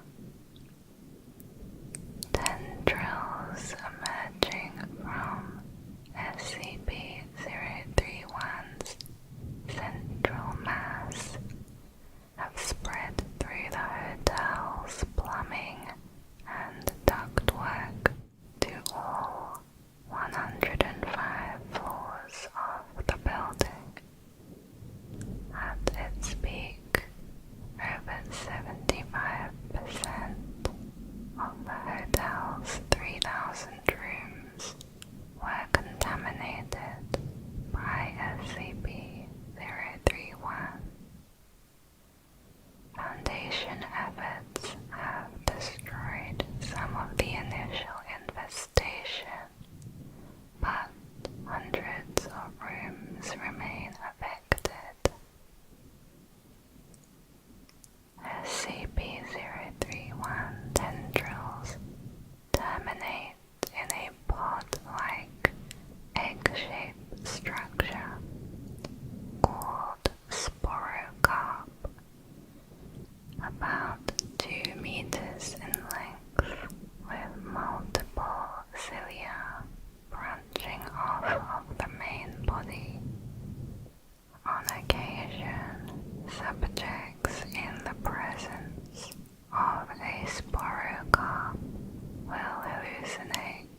was sent to investigate. All members of the task force were lost in action, and the site was locked down and declared off limits. All work on the Ryugyong Hotel stopped for over 16 years. In 2008, increased takeover of SCP-031 into the building's infrastructure resulted in the possibility of its discovery by outside persons. The local regime ordered windows to be installed to hide the existence of SCP-031. This resulted in the loss of hundreds more construction workers. Efforts to reclaim the building commenced within the year, using flame and solvent protecting equipment to destroy SCP-031 tendrils and sporocarps. Each team was accompanied by a political officer assigned to terminate any personnel who became assimilated into SCP-031. Currently, these efforts are still underway. The object class of the item is Euclid. It is currently contained in the Ryugyong Hotel. As the nation is currently governed by an authoritarian regime with near complete control of state and national media, the chance of information being leaked is small. The regime is cooperating with the Foundation in order to maintain physical security of the site. The structure of the hotel serves to contain SCP-031 within the central spire. 3 secondary spires contain systems calibrated to focus on disruptive energy fields towards the central spire. Although unable to prevent physical escape of SCP-031, this system prevents the psychic energies from escaping the structure and affecting off-site personnel. Reclaiming of the hotel is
not been able to verify this claim. SCP-032 has extreme adverse effects to any biological entity in its close vicinity that was not created or manipulated by humanity. The exact effect varies, but in each case it causes severe, irreparable damage to the ability of any living organism to use energy. For example, wild flora loses its ability to photosynthesize. Animals may lose the use of its respiratory and digestive systems. This applies to microorganisms as well, though SCP-032's effects seem to favor damaging their reproductive systems instead. SCP-032 was discovered sitting on the doorstep of a Foundation site in Slovakia. When questioned by Foundation security, SCP-032 explained its anomalous effects and claimed it was there to be stored.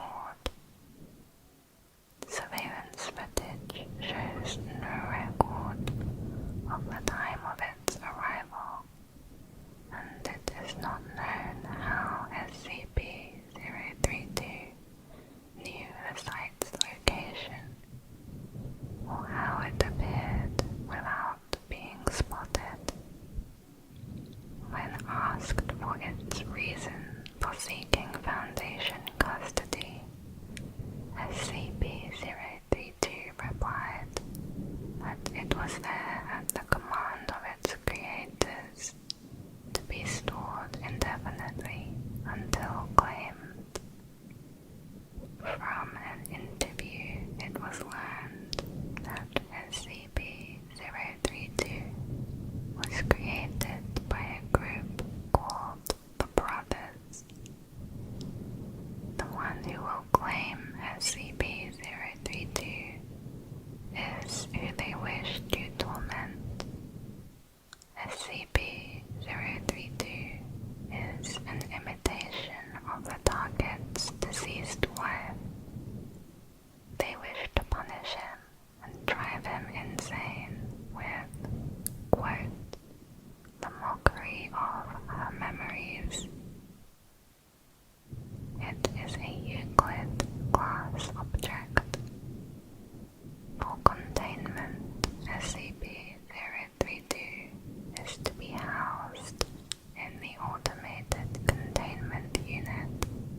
Direct contact is restricted to research tasks only. Interviews, if necessary, are carried out remotely, while SCP-032's presence is not directly harmful to the human body. Exposure to it is to be limited to periods of 12 hours or less due to its adverse effects on most microorganisms. SCP-032 is not to be exposed to any unrefined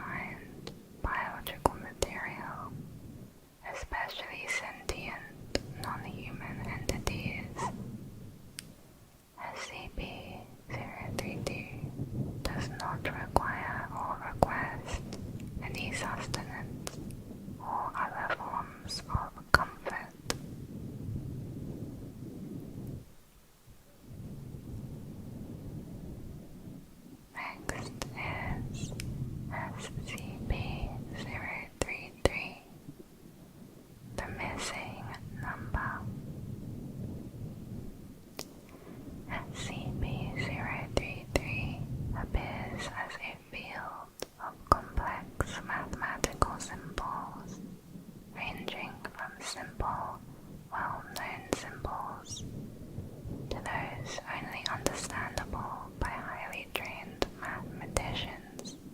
The sum of the symbols is equal to a previously unknown integer named beta prime. Since all modern mathematical calculations are performed without the knowledge or use of SCP-033, its introduction into any system will destroy the numerical and structural integrity of that system. This effect includes SCP-033's transfer to any paper-like surface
X2 both appear wet. Symbols are still visible. After 640 seconds, X1 now seems roughly 1 part water and 5 parts pulp-like substance, still filling the 8.5 by 11-inch flat plane. Symbols become unintelligible. X2 still appears wet, with symbols visible.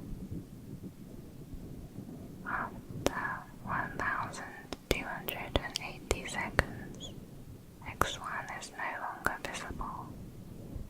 Liquid parts appear to have evaporated. A pulp-like substance, apparently sublimated into a gas. X2 now is roughly 1 part liquid, 5 parts pulp-like substance, filling the 8.5 by 11-inch plane. Symbols are unintelligible. After 2,560 seconds, X2 is no longer visible. Liquid parts appear to have evaporated, while the pulp-like substance apparently sublimated into a gas. The object is Euclid glass. For containment procedures, SCP-033 should be inscribed on any single sheet of irregularly shaped, handcrafted paper, papyrus, canvas, or vellum, when not involved in active observation. The dimensions of this paper should have no parallel borders, no right angles, and no side's length should be equal to any other. When contained in this manner, the paper should be secured in a locked, non-combination storage, at least 30 meters from any computing or recording device. Logs for checkout or check-in of SCP-033 should be filled out at a minimum of 30 meters to avoid contamination of the log. When removed for study, SCP-033 can be copied to a chalkboard with safe dimensions by Class D personnel. Upon transfer to the board, the paper that had contained SCP-033 should be incinerated. Observation should take place in a secured conference room at least 30 meters from any computing or recording device. All observations and notes should be made on safe materials. Under no circumstance should any notes about SCP-033 leave the storage facility or be put into a computing or recording device. At precisely 2,000 seconds of viewing, research must stop and SCP-033 should be transferred to a new safe paper product and returned to storage by Class D personnel. The chalkboard must be incinerated as soon as possible after the transfer is complete, regardless of whether SCP-033 has faded from its surface at 2,560 seconds. Whether safe procedures stop or merely slow the effects of SCP-033 is unknown. It is theorized the irregular borders and handcrafting somehow disrupt the logic which allows it to function.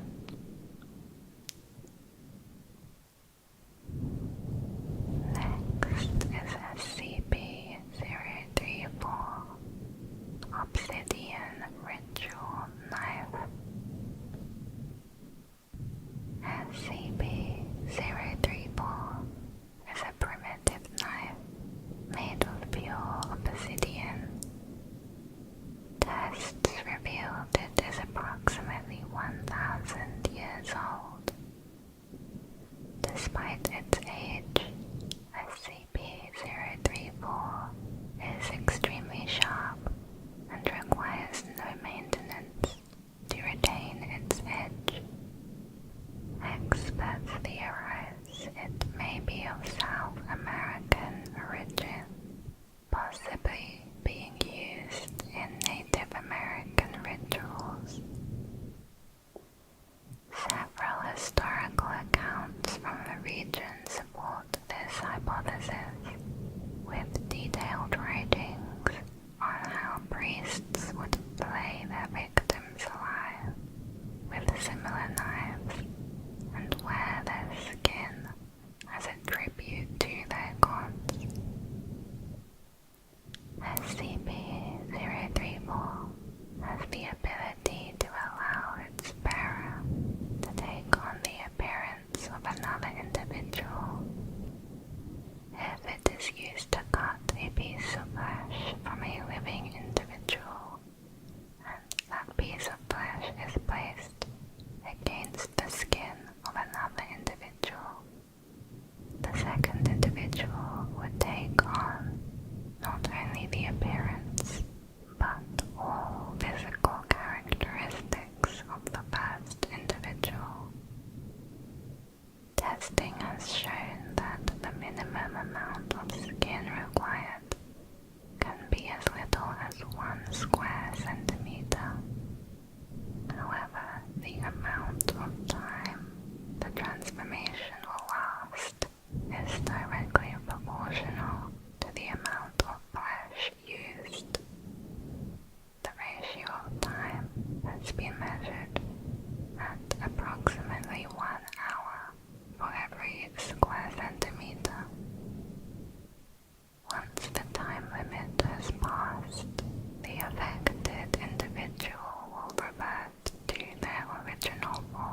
has no observable effect.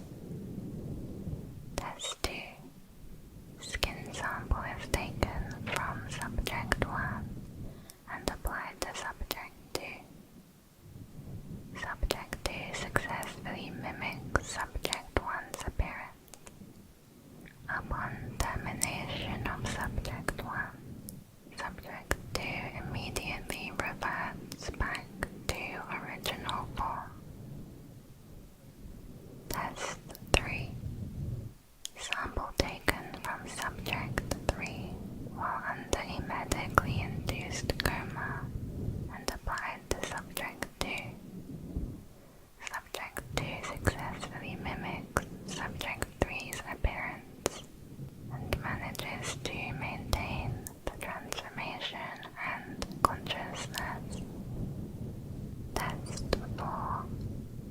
Sample taken from a brain-dead medical patient who suffered a massive brain hemorrhage and applied to Subject 2. Subject 2 successfully mimics the patient's appearance, but immediately loses consciousness upon transformation. Subject 2 does not regain consciousness until the transformation period expires. Subject 2 has no memory of the event. Test 5. Sample taken from Subject 4, who suffered a broken arm due to a confrontation with security staff. Subject 2 successfully mimics Subject 4's appearance, including the broken arm. Subject 2's broken arm is remended when the transformation period expires. Test 6.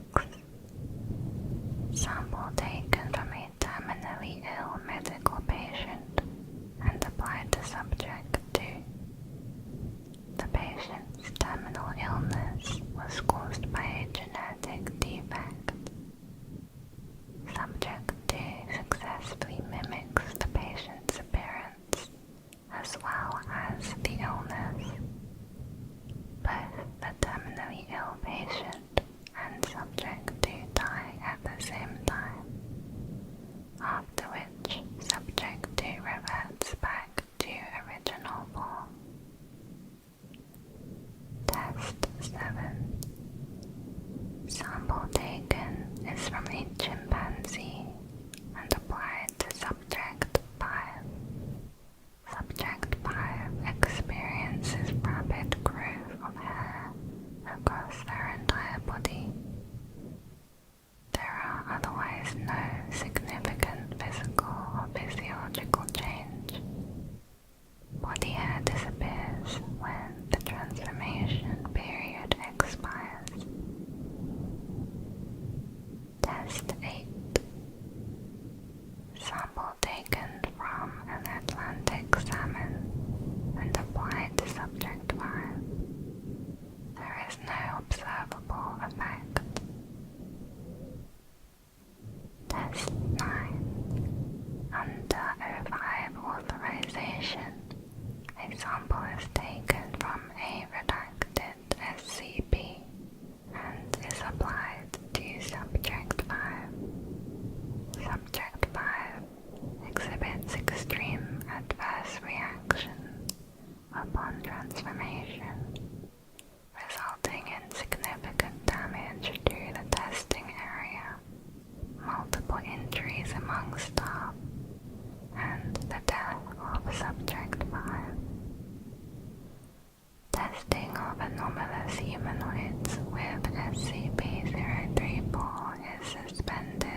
personnel that comes into contact with SCP-034 must be placed under a 24-hour observation period until their identities can be confirmed.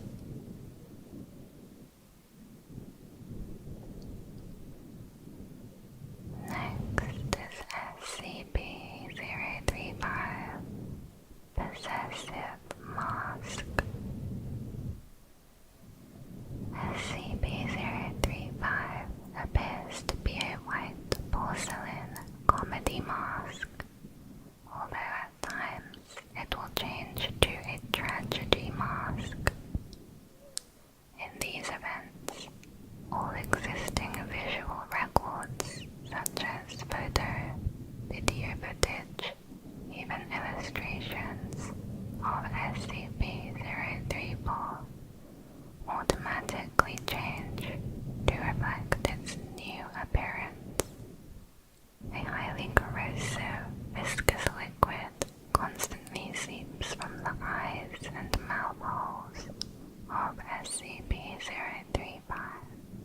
Anything coming into contact with this substance slowly decays over a period of time, depending on the material, until it has decayed completely into a ball of the original contaminant.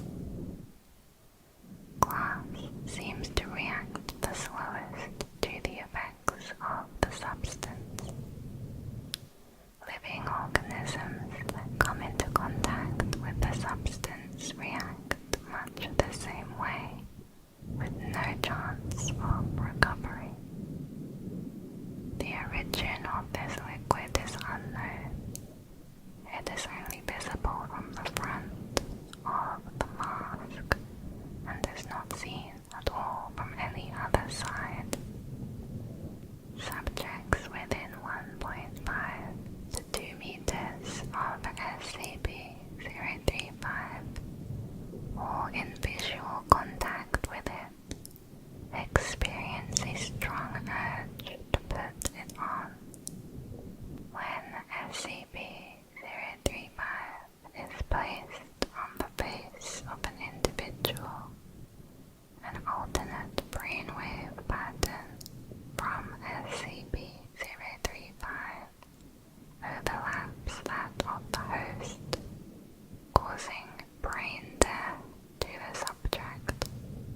The subject then becomes possessed and claims to be the consciousness within SCP-035. The bodies of possessed subjects decay at an accelerated rate, eventually becoming little more than mummified corpses. Nevertheless, SCP-035 has demonstrated the ability to remain in cognitive control, even if the subject's body literally decays to the point where motion is not possible. There is no effect when placed onto the face of an animal.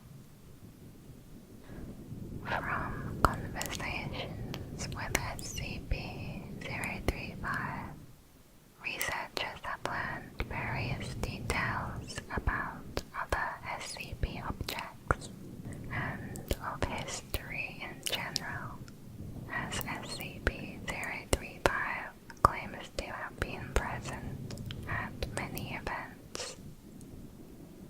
SCP-035 displays a highly intelligent and charismatic personality, being amiable and flattering to all those who speak with it.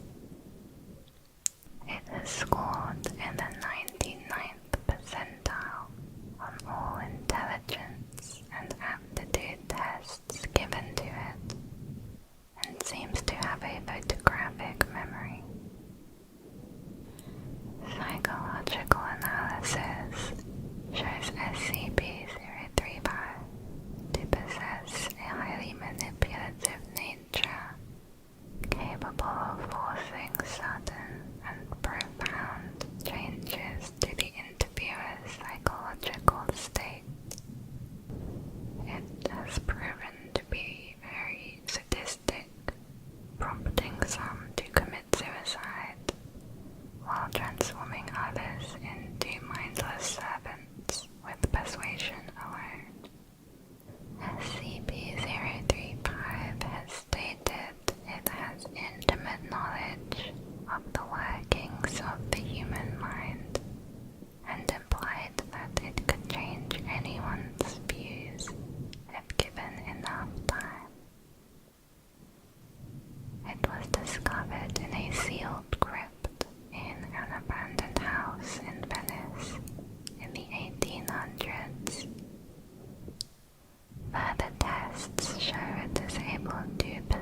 Caution is required when choosing subjects to talk with SCP-035. After several more escape attempts, it was ordered it be permanently sealed within the facility and forbidden from being given any more hosts. Several personnel have protested against this, with some even erupting into violence. As a result, all personnel that have come into contact with SCP-035 have been terminated. Going forward, all personnel that deal with SCP-035 are to be rotated frequently. In an update, personnel within 10 meters of SCP-035 recently reported feeling uneasy, stating that they can hear unintelligible whispering. Several others have suffered from severe migraines. The object has been monitored, but there is no change in its dormant behavior, and no sounds have been recorded. Sometime later, the walls of SCP-035's containment cell suddenly began secreting a black substance. Tests revealed it to be human blood, contaminated with several unknown materials. The substance is corrosive, with a pH of 4.5, and prolonged exposure to the walls reduces the structural integrity. It seems to be forming patterns on the walls. Several segments seem to be paragraphs written in various languages, including Italian, Latin, Greek, and Sanskrit. Translation is pending. Other segments appear to be diagrams depicting ritualistic sacrifice and mutilation. Several staff members have been shocked to note that all of the sacrifices bear an uncanny resemblance to various Foundation personnel and their loved ones. While in the room, researchers have complained of hearing loud whispering and high-pitched, unnerving laughter at irregular intervals. Personnel in the section working near and around SCP-035's containment unit have suffered extreme psychological damage, with an all-time high in suicide rates, whether or not they have ever had contact with SCP-035. The only change in SCP-035's dormant behavior is its contained glass case.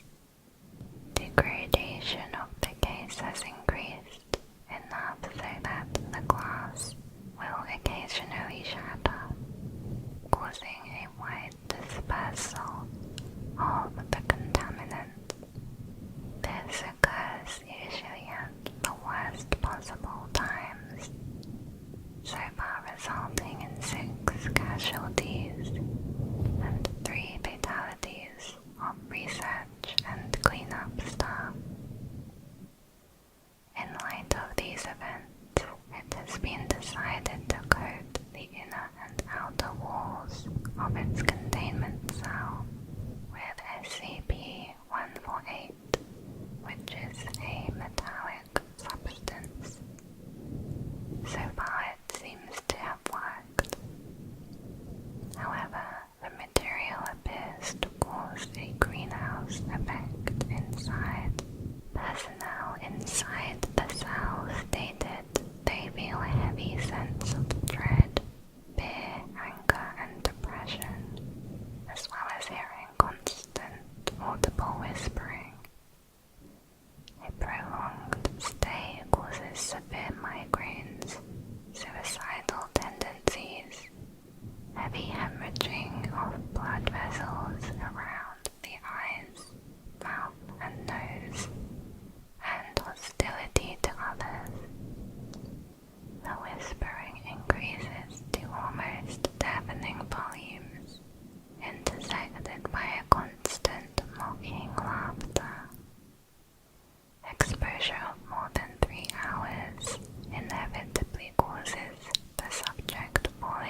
SCP-035.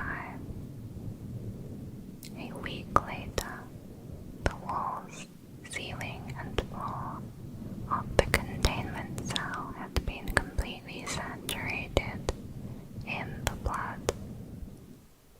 All personnel entering and guarding the area must wear full hazmat protection suits. The intensity and recurrence of the phenomena within the containment cell have increased dramatically. The cell door has been known to become locked on its own accord while personnel are inside.